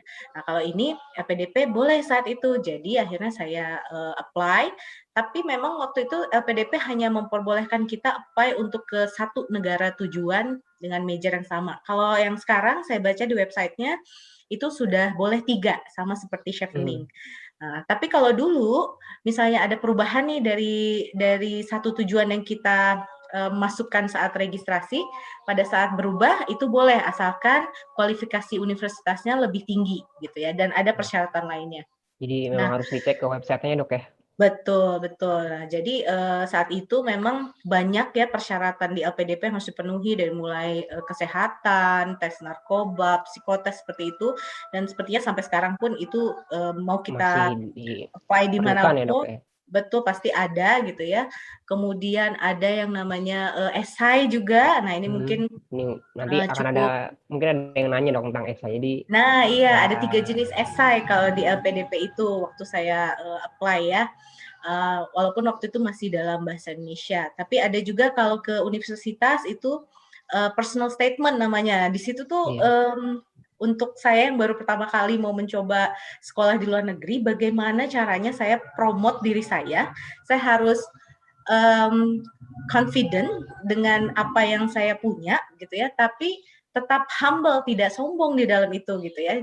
Bagaimana itu caranya? Itu triknya cukup berat waktu itu ya, bagaimana kita bisa tanda kutip yaitu menjual apa yang kita punya gitu, supaya pemberi beasiswa, supaya universitinya percaya bahwa kita akan menjadi membawa manfaat, uang yang mereka berikan itu manfaat gitu ya. Tapi tetap harus jujur dan dari hati juga, Dok, jangan dibuat-buat ya. Betul. Nah, kalau mungkin Dr. Tantri, Dr. Arif, atau Dr. Amalia yang kemampuan menulisnya lebih tinggi daripada saya, pastinya itu mungkin lebih mudah ya. Tapi kalau untuk saya, aduh berat sekali ya menulis itu ternyata, apalagi itu jadi nasib kita tergantung dari tulisan itu gitu ya. Tapi memang banyak hal-hal yang bisa kita pelajari, misalnya kita bisa baca-baca dari pengalaman awardee lainnya ya, awardee LPDP tuh seneng nge-share mereka ya. Banyak informasi. Betul, di googling tuh banyak sekali ya, atau kita ada grup awardee-nya juga gitu ya, ada sosial medianya juga itu ya. Jadi bisa lah belajar dari mereka, dari teman-teman awardee semua, atau kita bisa pakai aplikasi juga. Tempo hari saya pernah sempat share namanya Iris, itu untuk personal statement. Nah itu mungkin bisa membantu teman-teman. Ya, Dok, ya? Betul, dari mulai apa sih filosofis personal statement-nya sampai step by step-nya, sampai kita tuh kalau misalnya keinget sesuatu kita bisa tulis dulu di sana, nanti kesimpan, pada akhirnya terakhir kita bisa editing dan di-apply gitu ya, di-submit. Baik, terima kasih Dokter Zakia untuk tipsnya. Mungkin sekarang kita ke Dokter Arif karena waktunya juga terbatas. Untuk Dokter Arif ini pada waktu itu bagaimana caranya, Dok, untuk mendaftar di beasiswa Dikti? Ya, baik, terima kasih Haidar. Jadi untuk beasiswa Dikti ini kebetulan yang saya lakukan atau saya daftarkan adalah untuk dosen ya. Jadi memang ada jalur khusus pada saat itu pemerintah membuka kesempatan bagi para dosen untuk melaksanakan tugas belajar di luar negeri. Jadi masuknya khusus untuk para dosen beasiswanya. Nah, yang saya lakukan mungkin detailnya adalah melakukan pendaftaran lewat website, kemudian ya seperti biasa ada seleksi administrasi, kemudian juga ada interview. Nah, kalau seleksi administrasi dilengkapi biasanya dengan bukti TOEFL ya atau IELTS juga bisa Anda gunakan. Kemudian ketika interview, nah itu dalam bahasa Inggris. Jadi memang modal bahasa Inggris ini harus Anda Anda pupuk dari sekarang ya. Jangan sampai ketika ada bukaan beasiswa Anda baru repot. Gue harus belajar bahasa Inggris. Nah, jangan. Jadi justru harus dipersiapkan dari jauh-jauh hari, Dok ya. Iya, dari jauh-jauh hari. Nah, kalau ujian ya boleh dekat-dekat. Misal Anda katakanlah bulan nanti ada bulan November ada bukaan beasiswa. Nah, ujian TOEFL-nya misalnya udah bulan Oktober aja itu masih bisa ya. Tapi kalau Anda belajar dari Oktober ya, dari nol itu jangan terlalu nekat kalau kayak gitu. Mungkin tapi kalau misalnya teman-teman punya basic bahasa Inggris yang bagus ya bisa jadi Anda bisa seperti Dr. Tantri, Dr. Amalia ya, Dr. Zakia bahasa Inggrisnya bagus-bagus. Tapi akan lebih baik ya, juga dipersiapkan itu ya Dok ya, jadi jauh-jauh hari. Sekarang kita berlanjut ke Dr. Amalia sendiri. Untuk Dr. Amalia, gimana sih waktu itu proses pendaftarannya untuk meng-apply beasiswa di Stunet dan Nufik? Oke, terima kasih Haidar. Mungkin hampir sama ya, bahwa kita memang harus mempersiapkan diri jauh-jauh hari sebelumnya. Saya waktu itu mendaftar Stunet yang 2004, tahun 2004, itu belum ada LPDP, Budi belum ada. Jadi saya cari-cari, ternyata memang pemberi grant waktu itu kebanyakan memang dari luar negeri. Dari institusi independen dari negara-negara tertentu atau mungkin dari kita bisa cari di Grant Finder ya. Dan dari Indonesia sendiri waktu itu belum banyak yang memberikan beasiswa seperti LPDP atau DIKPI ya. Jadi belum ada. Dan waktu itu memang tahun 2004 saya mendaftar, dari tahun 2003, berarti setahun sebelumnya saya sudah mulai ikut kursus bahasa Inggris, kemudian ujian TOEFL dan IELTS, karena memang ujian TOEFL atau IELTS-nya pun tidak bisa sembarangan. Misalnya kita ikut kursus di suatu badan atau institusi untuk kursus bahasa Inggris, ternyata nggak bisa dari situ, harus yang tersertifikasi atau yang authorized ya, dan yang terdaftar ya Dok ya. Itu terdaftar. Nah di Jakarta itu ada Aminef atau Nufik sendiri menyelenggarakan ujian TOEFL dan IELTS tersebut. Jadi memang kita harus cari di mana kita bisa ikut ujian bahasa Inggris yang tersertifikasi atau berwenang melakukannya. Atau mungkin di lab UPI, lab bahasa UPI, atau mungkin lab bahasa UNPAD juga sudah bisa. Yang penting memang sudah resmi sebagai institusi yang dapat menyelenggarakan ujian TOEFL atau IELTS. Nah waktu itu di Belanda itu TOEFL yang diutamakan, minimal 550. IELTS juga boleh, IELTS-nya kalau tidak salah 6,5 ya, minimal 6,5. Tapi kebanyakan mendaftar dengan ujian TOEFL. Kemudian yang kandidat atau awardee yang eligible itu kita harus betul-betul baca satu persatu. Misalnya warga negara mana yang eligible atau memenuhi persyaratan untuk mendaftar. Kalau untuk Belanda ada 61 warga negara yang bisa mendaftar. 61 negara itu macam-macam dari mulai banyak ya Dok ya berarti. Banyak sekali. Dan kita lihat daftarnya, salah satunya ada Indonesia. Mohon maaf, memang kita masih dianggap negara berkembang, jadi memang masih beruntung mendapatkan beasiswa dari independen ya, dari institusi Belanda. Kemudian mungkin umur. Baik Dok, mungkin karena waktunya terbatas kita beralih ke Dr. Tantri dulu. Waktu itu Dr. Tantri bagaimana step by step-nya untuk mendaftar beasiswa Australian Leadership Award dan juga Australian Aid ya Dok? Oke. Saya jernihkan sedikit ya Haidar. Jadi pemberi beasiswanya itu AusAid. Jenis beasiswa yang waktu itu saya tembak adalah Australian Leadership Award. Ada waktu itu satu lagi Australian saya lupa. Tapi ini yang harus diperhatikan. Perhatikan kualifikasi Anda. Jadi saya waktu itu tadi yang Dr. Amalia bilang, kami tuh semua tidak sekali tembak beasiswanya jadi. Ini yang tips pertama harus diingat, jangan mudah menyerah.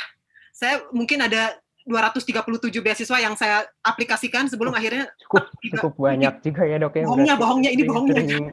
Coba ya. Tapi sedemikian banyaknya seringnya lah saya menembak beasiswa, skema beasiswa. Jadi yang pertama jangan nyerah ya kalau misalnya pada aplikasi pertama ditolak gitu. Jadi saya waktu itu justru masuk ke aplikasi ada skema tertentu, saya ternyata overqualified untuk beasiswa itu. Haidar, saya diarahkan ke akademik ke yang leadership award ini. Yang leadership award ini lebih sulit justru memang kualifikasinya, tetapi benefitnya lebih banyak pada waktu itu. Jadi yang pertama harus dilakukan tadi yang Dr. Arif bilang tes IELTS atau TOEFL. Itu sudah harus jauh-jauh hari persiapannya. Kalau saya kebetulan karena passionnya bahasa Inggris, jadi waktu itu alhamdulillah sekali tes IELTS kebetulan hasilnya bagus, jadi alhamdulillah nggak perlu bayar mahal lagi tuh, alhamdulillah. Saya diminta IELTS-nya waktu itu 7 kalau nggak salah. Jadi tinggi sekali memang kualifikasi FKG ini untuk University of Sydney di Australia itu. Kemudian sudah IELTS keluar, saya mulai apply ke universitas. Untuk tips untuk mengurangi biaya Anda pendaftaran, karena untuk mendaftar itu ada biaya, Anda bisa kalau ada education fair ikut mendaftarnya lewat situ, jadi gratis. Kalau enggak tuh harus bayar sekitar 1.800.000 kalau saya nggak salah, untuk daftar saja, untuk masukin formulir saja gitu. Jadi ikut EduFair. Nanti begitu keluar dari universitas, unconditional letter-nya, maka beasiswa juga sudah siap nih, insya Allah gitu.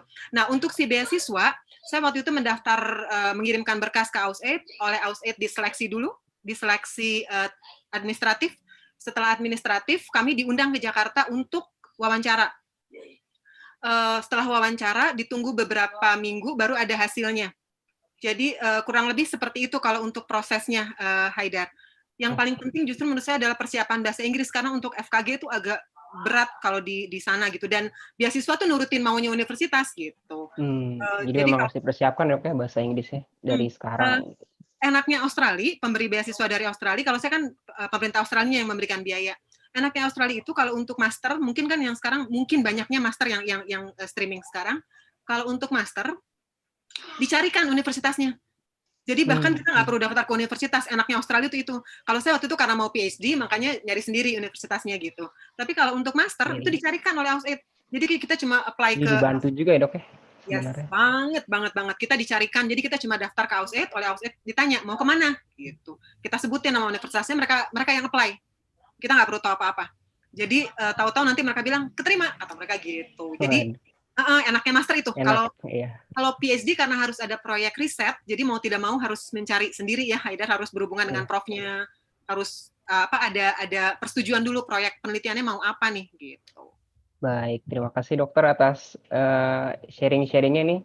Sekarang saya punya beberapa pertanyaan yang sudah diajukan oleh teman-teman semua di Google Form maupun di kolom komentar YouTube. Yang pertama ini dari Mulia Ayu Hanifa, mahasiswa profesi Universitas Pajajaran. Selamat siang dokter, saya mau bertanya untuk melanjutkan studi S2 ke luar negeri, apakah kita harus mencari profesor untuk merekomendasikan kita masuk ke universitas yang dituju? Jika iya, bagaimana cara dan prosesnya? Ini mungkin bisa dijawab oleh Dr. Arif mungkin dok. Ya, terima kasih Haidar. Ya, jadi kalau untuk S2 memang sebetulnya saya mirip-mirip lah ya. Sebetulnya S2 ini kan Dokter Zakia ya, yang sekolah di luar negeri. Cuman kalau untuk profesor memang harus ada seperti apa ya, letter of recommendation atau letter yang disebutannya conditional, unconditional ya penerimaannya itu. Nah, jadi memang sebaiknya Anda lakukan korespondensi dulu gitu untuk mungkin it depends Kang, kepada profesor. Ya. Kang, mungkin kalau programnya kan ada coursework, ada riset, ada coursework and riset. Ya. Kalau coursework mungkin nggak perlu pakai profesor ya. Kalau coursework, tapi kalau ada risetnya saya kira harus yang tadi Dr. Arif bilang mungkin. Depend ya. Kalau di Jepang sih memang harus tetap ada mau coursework ataupun research memang akan ada di bawah profesornya ya. Tapi di bawah, kalau riset kan ada di bawah profesornya. Tapi kalau seumpamanya sekedar coursework pun tetap ada istilahnya apa ya? Kalau kita nyebutnya backing gitu, Dokter Tantri. Jadi kalau memang ada profesor yang istilahnya akan membacking kita kalau ada apa-apa dia yang tanggung jawab. Itu aja sih sebetulnya. Kalau saran saya sih tetap kontak profesornya. Boleh saya tambahkan? Mangga dok.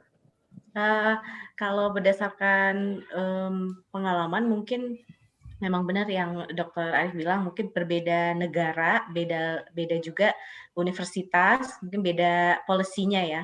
Waktu itu saya mau ke Birmingham itu memang saya sengaja korespondensi karena memang dari sana kita bisa ada backingan gitu ya untuk istilahnya bagaimana caranya universitas itu mempercayakan kepada kita si unconditional letter-nya karena kita sudah korespondensi dengan profesornya sebelumnya. Jadi ada apa ya? Ada hubungan personal dulu gitu ya. Kalau profesornya sudah percaya, insya Allah sih lebih gampang gitu ya dari universitasnya. Tapi ternyata yang pengalaman saya dengan Scotland, dengan Glasgow itu justru berbeda. Saya sama sekali tidak melakukan korespondensi apapun. Mereka hanya melihat dari administrasi saya, dari IELTS itu yang pertama. Memang benar kata Dr. Tantri, sama dok kalau di UK itu rata-rata 7,5 gitu untuk IELTS. Dari sana mereka sudah lihat itu, kemudian mereka baca personal statement, kemudian ada yang lain-lain seperti ijazah dan lain-lain itu mereka checklist semua. Begitu itu semua sudah terpenuhi, mereka langsung mengeluarkan unconditional letter. Jadi beda-beda tergantung institusinya ya dok ya. Betul, mungkin itu tambahan. Terima kasih dokter. Sekarang kita berlanjut ke pertanyaan berikutnya. Ini ada dari kolom komen YouTube dari Meta dari Trisakti. Ini ditujukan kepada Dokter Zakia. Mengapa dokter tidak mengambil program spesialisasi di Scotland? Apakah international student seperti kita ini untuk mengikuti program spesialisasi butuh mengikuti DCT atau DFT atau GDC? Ya, kenapa tidak spesialisasi ya? Jadi waktu itu karena memang saya milih pertama itu imunologi ya. Karena saya merasa pas belajar itu di S1 kok susah gitu, belajar imunologi itu susah, nggak masuk-masuk, udah diulang-ulang kok ketuker-tuker terus ini sel, ini cytokine ya. Betul, akhirnya kalau saya mau ngambil spesialisasi langsung itu sepertinya saya merasa kurang bekal saya di knowledge-nya gitu. Kalau spesialisasi kan saya harus langsung apply ya klinisnya gitu. Jadi saya tuh merasa saya isi dulu deh knowledge saya tentang imunologi, baru saya mau apply, mau aplikasikan itu di pasien gitu ya. Tuh, jadi makanya akhirnya keputusannya adalah saat itu saya S2 dulu deh gitu. Nah, kenapa tidak langsung melakukan apply ke spesialis? Karena saat itu beasiswanya memang satu persatu kan, kita nggak bisa langsung apply S2 terus langsung juga spesialisasi. Jadi ada prosesnya di sana. Kedua, memang pertimbangan keluarga. Saat itu saya bawa keluarga, suami dan anak saya ikut. Jadi saya juga harus mempertimbangkan bagaimana keberlangsungan keluarga kami di sana gitu ya. Dan yang ketiga tentu saja LPDP minta kita kembali, FKG Unpad juga sudah memanggil kembali, jadi akhirnya keputusannya spesialisasinya baru saya ambil di Indonesia. Kalau untuk persyaratan itu memang, mohon maaf saya belum bisa menjawab ya untuk tadi Meta ya, gitu karena memang saya belum mengulik untuk spesialisasi di sana. Tapi untuk FKG Unpad sendiri kita ada alumni yang mengambil spesialisasi di King's College. Kalau saya tidak salah, majornya itu spesialisasinya itu kedokteran gigi anak. Gitu. Nanti kalau misalnya Meta boleh korespondensi dengan saya coba carikan. Iya, baik dok. Mungkin karena keterbatasan waktu, kita beralih ke pertanyaan berikutnya. Ini ada dari Haidar, kenapa dokter? Mau menambahkan sedikit, mungkin hati-hati untuk mengambil spesialisasi di luar negeri karena terakhir saya tahu agak sulit diakui di Indonesia. Jadi harus hati-hati nih, sebab di bedah mulut ada beberapa yang begitu dan terpaksa harus mengambil ulang spesialisasi di bedah mulut gitu. Itu jadi mungkin harus hati-hati dok ya. Mohon. Dan mungkin beasiswanya agak sulit menemukan beasiswa untuk spesialistik karena spesialistik itu jatuhnya skillnya untuk pribadi. Agak kalau PhD itu yang riset itu kan untuk institusi ya. Jadi itu sebabnya kenapa pemerintah lebih mudah menggelontorkan beasiswanya. LPDP sendiri setahu saya tidak ada beasiswa spesialistik di luar negeri.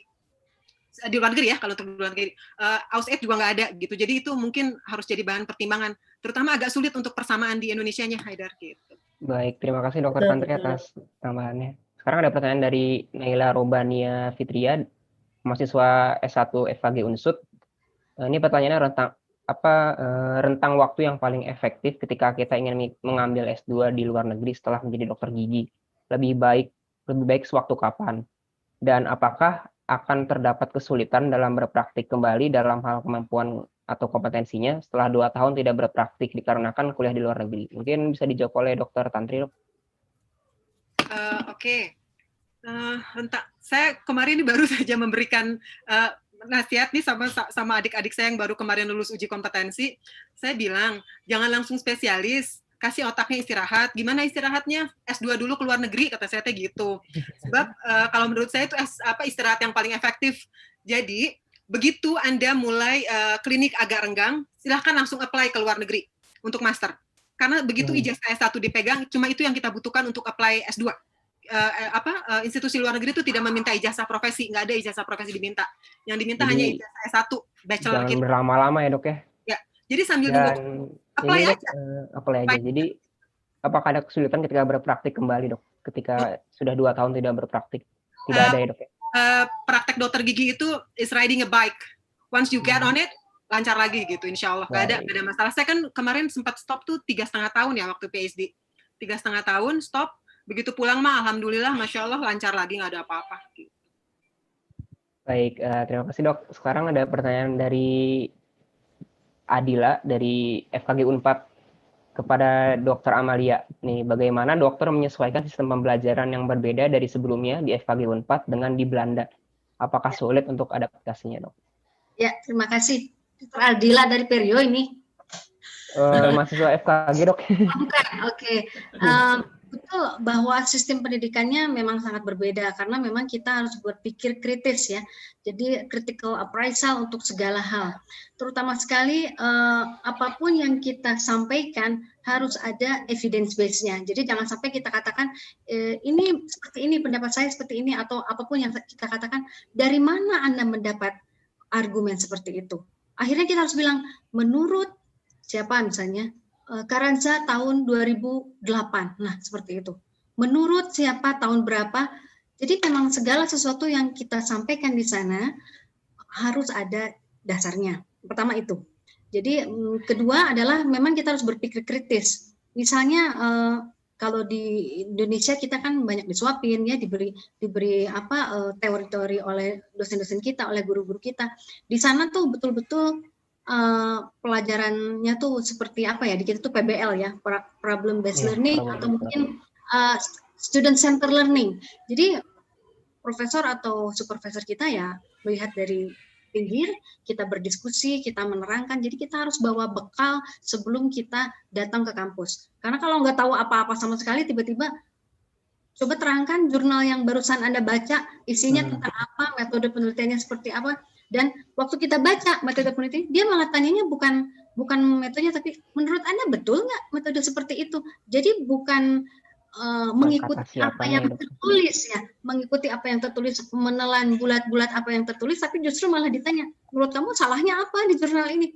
Waduh, jadi memang kita harus secara kritis, critical appraisal ya, secara kritis menganalisa hasil penelitian orang lain atau mungkin teori-teori yang sudah ada. Jadi memang betul-betul awalnya kita ketinggalan jauh ya, karena kita di Indonesia mungkin tidak punya sistem pembelajaran seperti itu. Tapi ternyata sesudah di sana kita justru malah cari kesalahan orang untuk memperbaiki di kemudian hari gitu ya. Jadi apa yang kita kerjakan jangan sampai mengulang kesalahan orang lain. Atau mungkin kalau ada metode penelitian orang lain seperti apa, itu dilihat apakah memenuhi kaidah atau memberikan bukti yang paling baik ya dibanding metode yang lain. Jadi memang seperti itu. Dan waktu itu kan saya banyak baca textbook ya, di Indonesia saya banyak baca textbook. Sudah sampai di sana, textbook itu untuk di rumah harus sudah ada di kepala. Yang sekarang kamu bawa ke sini ke kampus adalah hasil penelitian terbaru, jurnal-jurnal terbaru. Jadi textbook nggak pernah dibuka-buka lagi di sana karena sudah harus ada. Harus update terus ya Dok ya? Harus sudah di luar kepala lah, kamu harus sudah in mind, kamu sudah melihat, membaca textbook, sudah in mind kamu bawa ke sini. Sekarang kita membahas perubahan ilmu atau dinamika ilmu yang sekarang kita hadapi, bukan textbook yang sudah berpuluh-puluh tahun itu ya. Jadi memang ke jurnal. Baik dok, terima kasih. Berlanjut ke pertanyaan berikutnya ini dari Taufikur Rahman, seorang dokter gigi praktisi di Dinas Kesehatan Kabupaten Sinjai, Sulawesi Selatan. Ini mungkin pasti dijawab oleh dokter Tantri atau dokter Amalia ya. Pertanyaannya adalah, ada nggak dok lokalisasi berdasarkan bidang minat? Misalkan di Australia itu endorestonya yang menonjol, atau di Belanda misalkan pendidikan bedah mulutnya yang lebih bagus. Ada nggak dok rekomendasi seperti ini? Mungkin dari dokter Tantri dulu. Oke.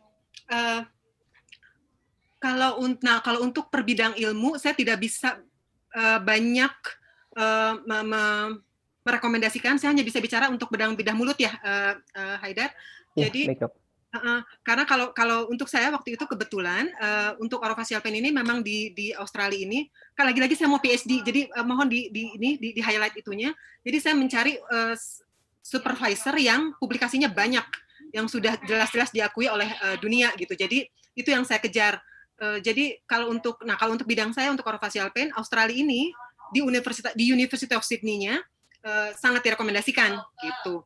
Kalau untuk ini yang lain, saya kira kalau untuk negara lain, kalau untuk bedah mulut, maka mungkin Anda bisa ke Jerman atau Belanda juga.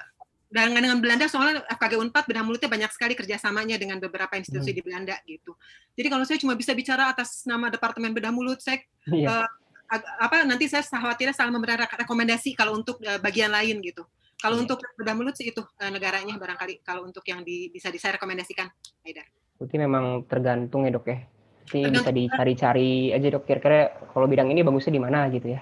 Iya, jadi memang tergantung kepeminatan kita gitu. Kalau saya kebetulan karena sudah di Departemen Bedah Mulut ya berarti harus inline dengan tugas sehari-hari. Jadi makanya saya ke arah bedah mulut gitu.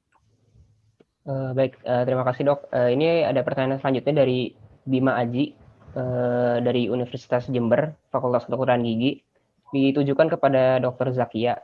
Menurut dokter, hal apa saja yang harus dipersiapkan ketika ingin menempuh pendidikan S2, utamanya di luar negeri selepas menyelesaikan studinya? Jadi hal-hal apa saja yang harus dipersiapkan dok ketika ingin menempuh pendidikan S2? Oke.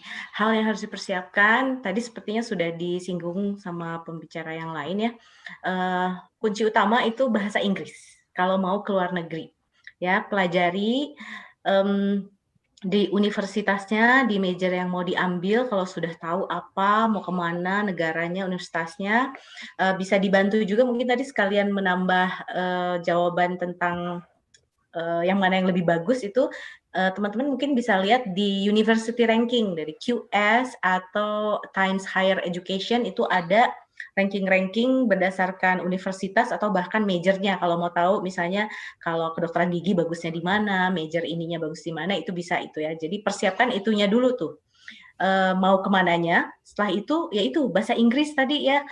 Kalau misalnya kita bagusnya bahasa Inggris misalnya sudah pernah tes TOEFL, tapi universitasnya mintanya IELTS, nah itu nggak akan bisa gitu ya. Tapi ada juga yang ada konversi, misalnya kalau TOEFL-nya sekian, itu sama dengan ranking IELTS-nya sekian, itu bisa. Jadi perhatikan betul-betul bahasa Inggris.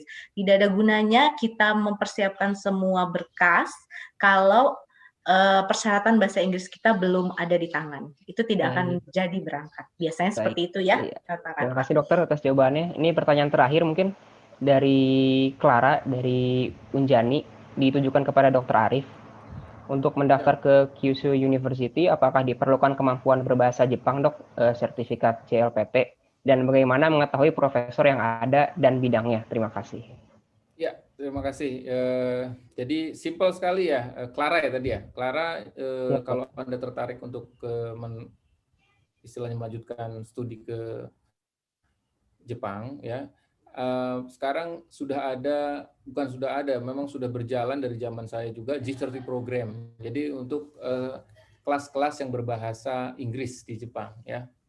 Jadi Anda tidak perlu khawatir, Anda tidak perlu belajar bahasa Jepang secara tersendiri ya. Anda bisa menggunakan bahasa Inggris karena apapun nanti pada akhirnya Anda akan menulis paper pun dalam bahasa Inggris, bukan dalam bahasa Jepang, ya. Jadi kalau Anda tertarik untuk, karena ada beberapa orang yang memang ada passion-nya untuk belajar bahasa, ya. Nah, kalau Anda memang tertarik untuk belajar bahasanya, itu sangat bagus. Kenapa? Karena sehari-hari Anda akan berkomunikasi dengan orang Jepang, ya. Nah, kalau saya sendiri tidak mahir dalam bahasa Jepang, jujur saja, karena ketika saya pertama kali datang ke Jepang, kemudian saya berkonsultasi, berdiskusi dengan sensei saya, dengan profesor saya, beliau mengatakan bahwa, Arif, Anda tidak perlu belajar bahasa Jepang. Jadi sejak saat itu saya tidak belajar bahasa Jepang. Ya, cukup buat saya berbahasa Inggris. Iya, full Inggris, ya. Gitu. Terima kasih, Dok, atas jawabannya. Ya, cukup ya? Ya, cukup. Baik, buat teman-teman semua, ternyata antusiasmenya ini sangat luar biasa sekali. Mohon maaf sebelumnya karena ada keterbatasan waktu, saya tidak bisa membacakan satu persatu pertanyaannya. Semoga dari apa yang sudah dibagikan oleh narasumber-narasumber kita yang hebat-hebat ini cukup memberikan gambaran ya bagaimana cara melanjutkan pendidikan di luar negeri dengan beasiswa, dan juga bisa memberikan banyak insight tentang peluang-peluang apa saja yang bisa kita ambil. Terakhir, Dok, mungkin sebagai closing statement, apa yang ingin disampaikan ke teman-teman semua, singkat saja, dimulai dari Dr. Tantri. Oke, saya agak kaget ditembak pertama ini.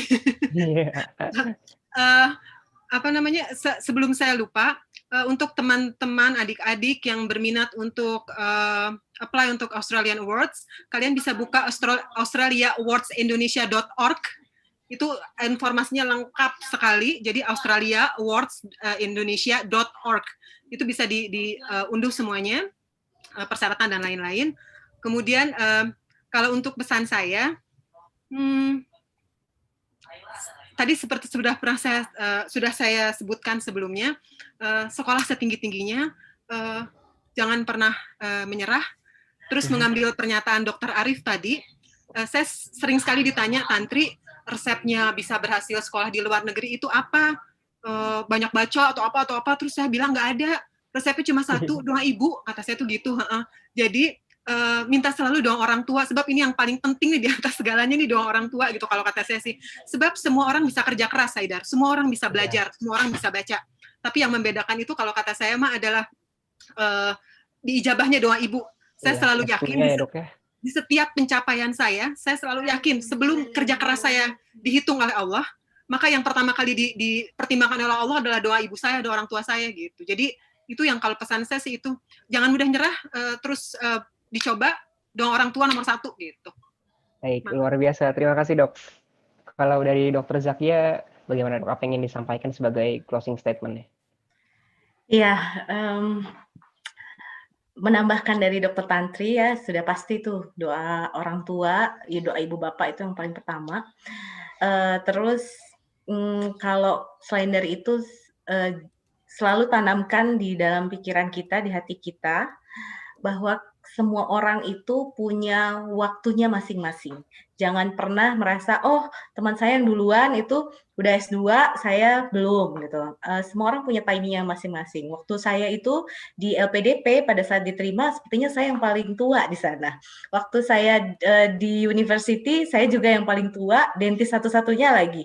Tapi ya itu waktu setiap orang itu berbeda-beda, tapi itulah waktu yang tepat dari Allah untuk kita. Jadi tetap semangat gitu untuk mengejar cita-cita. Dan untuk LPDP tadi sama ya kayak Dr. Tantri ya, jangan lupa buka lpdp.go.id. Di sana lengkap semua untuk persyaratannya. Tapi memang 2020 ini masih di close, tapi 2019 tetap dibuka. Jadi kalau mau baca-baca kira-kira seperti itu, tidak akan terlalu jauh untuk persyaratannya. Itu saja, Haidar. Semangat. Baik, terima kasih, Dok. Selanjutnya dari Dr. Amalia mungkin. Terima kasih, Haidar. Mungkin semua closing statement-nya sudah disampaikan oleh teman-teman saya ini yang hebat-hebat. Hanya mungkin satu pesan saya, bila Anda memang sudah berhasil mendapatkan beasiswa ke luar negeri atau kemanapun, jangan pernah lupa pulang ke Indonesia. Jangan terlalu betah di sana dan akhirnya tidak kembali. Karena sebetulnya yang sering lupa itu ya, Dok. Esensi yang paling tinggi untuk mendapatkan beasiswa ini adalah capacity building atau development. Kita meningkatkan kapasitas kita untuk diabdikan di mana? Ya di sini asal kita. Jadi jangan sampai pernah lupa bahwa kita berasal dari Indonesia dan kita kembali ke sini untuk mengabdi di sini. Setinggi-tinggi bangau terbang jatuhnya ke Pelimbahan juga katanya gitu ya. Setinggi-tingginya saya sekolah ke Belanda jauh sekali dari Bandung, tetapi tetap saya masih cinta Indonesia. Ya, Oke. Untuk website untuk Anda yang memang berminat untuk mendaftar studyinholland.nl ya, itu disatukan tanpa spasi. studyinholland.nl itu semua informasi mengenai belajar dan hidup di Belanda ada semua di situ. Terima kasih. Baik, terima kasih dokter. Dan yang terakhir mungkin dari Dokter Arif, dok. Ya, terima kasih Haidar. Waduh, keren-keren banget closing statement-nya. Saya apa ya kira-kira ya? Jadi gini, kalau saya closing statement-nya, ketika kami di sini bisa, berarti Anda semua di sana juga bisa. Ya, sama kok, makan nasinya sama, makan kuahnya sama, teh manisnya sama. Ya, Insya Allah Anda semua bisa ya. Bahkan saya atau kami berharap di sini adalah mahasiswa-mahasiswa kami lebih baik dari kami yang di sini ya. Insya Allah Anda semua bisa. Tipsnya satu ya, dua lah tipsnya lah. Pertama adalah siapkan diri Anda ya, pantaskan diri Anda untuk mendapatkan beasiswa ya. Jadi siapkan dan pantaskan dulu. Ketika diri Anda siap dan Anda pantas, Insya Allah jalan terbuka lebar. Dan kedua tadi mengulang dari Dokter Tantri dan juga dari teman-teman yang lain juga bahwa mintalah doa ke orang tua ya. Itu insya Allah ketika semua itu istilahnya dikombinasikan itu menjadi satu formula yang sangat kuat, menjadi doa yang sangat kuat dan diijabah oleh Allah insya Allah ya. Terima kasih Haidar. Terima kasih banyak dokter. Untuk selanjutnya akan ada pemberian sertifikat nih kepada para narasumber yang sudah mau meluangkan waktunya berbagi ilmu dan pengalamannya dengan kita semua pada siang hari ini. Yang pertama kita berikan dulu kepada Dr. Gigi Arif Cahyanto, Master Teknik PhD. Terima kasih dok atas waktu dan ilmunya. Ya, lalu selanjutnya Dr. Gigi Dewi Zakiawati, Master Science. Terima kasih Dok Zakia sudah mau berbagi pengalaman dan ilmunya pada siang hari ini. Sama-sama. Lalu berikutnya ada Dr. Gigi Amalia, Master Science. Terima kasih Dr. Amalia sudah hadir pada siang hari ini. Iya, sama-sama. Mudah-mudahan bermanfaat ya. Amin, amin. Dan yang terakhir kepada Dr. Gigi Tantri Maulina, Magister Kesehatan PhD. Terima kasih juga kepada Dr. Tantri sudah mau meluangkan waktunya dan sharing-sharing dengan kita semua, Dok. Sami-sami. Terima kasih dan apresiasi sebesar-besarnya kepada para narasumber kita yang keren banget nih pada siang hari ini. Semoga ada pelajaran yang bisa kita ambil pada siang hari ini dan bisa memotivasi kita semua tentunya. Amin. Untuk teman-teman jangan dulu keluar karena sekarang ini ada agenda yang juga ditunggu-tunggu oleh sebagian teman-teman, yaitu pembacaan pemenang door prize. Jadi pada kesempatan kali ini akan ada 7 penanya yang beruntung mendapatkan door prize dari EGC. Untuk door prize sendiri berupa voucher diskon senilai 150.000 untuk 6 pemenang dan voucher diskon 10% untuk 1 pemenang dalam pembelian buku terbitan EGC. Untuk nama pemenangnya yang pertama ini ada Mulia Ayu Hanifah, yaitu mahasiswa profesi Universitas Pajajaran. Lalu yang kedua ada Meta, Dokter Gigi dari Universitas Trisakti. Yang ketiga ada Naila Robania Fitria, mahasiswa sarjana Fakultas Kedokteran Gigi Universitas Jenderal Sudirman. Yang selanjutnya ada Adela, mahasiswa profesi FKG Unpad. Lalu ada Taufikur Rahman, yaitu dokter gigi praktisi di Dinas Kesehatan Kabupaten Sinjai, Sulawesi Selatan. Lalu ada Bima Aji dari Universitas Jember, Fakultas Kedokteran Gigi, dan juga yang terakhir ada Clara, mahasiswa profesi Universitas Jenderal Ahmad Yani. Saya ucapkan selamat sekali lagi kepada para pemenang. Untuk kode voucher dan mekanisme penukarannya nanti akan diinformasikan melalui email dalam waktu 2 kali 24 jam.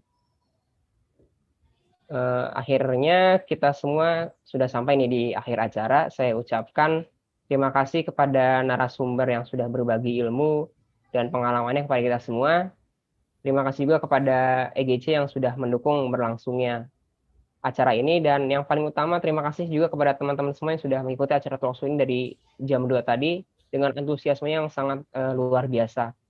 Saya ingatkan sekali lagi bahwa link pengisian prosesnya akan dibuka sampai pukul 5 sore, dan teman-teman semua diharapkan dapat mengisi link proses tersebut untuk mendapatkan sertifikat.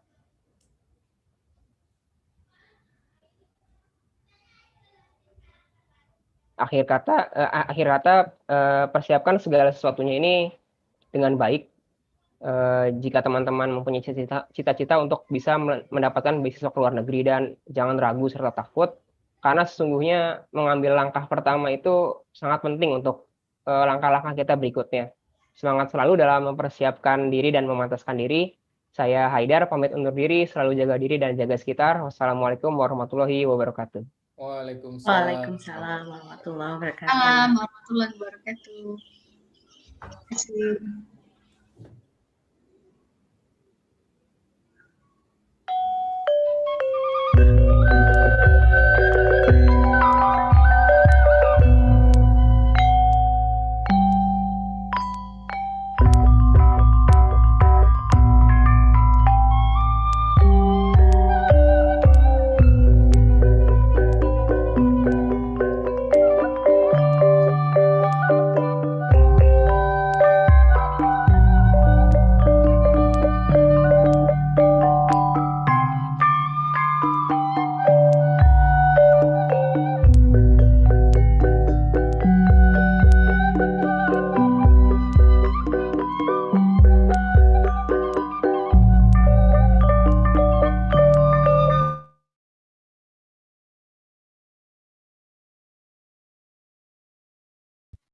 Alhamdulillah sudah selesai, Dok. Alhamdulillah. Alhamdulillah, hatur nuhun semuanya. Sudah nggak on air lagi ya?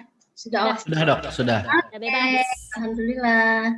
Terima kasih semuanya, dokter-dokter narasumber.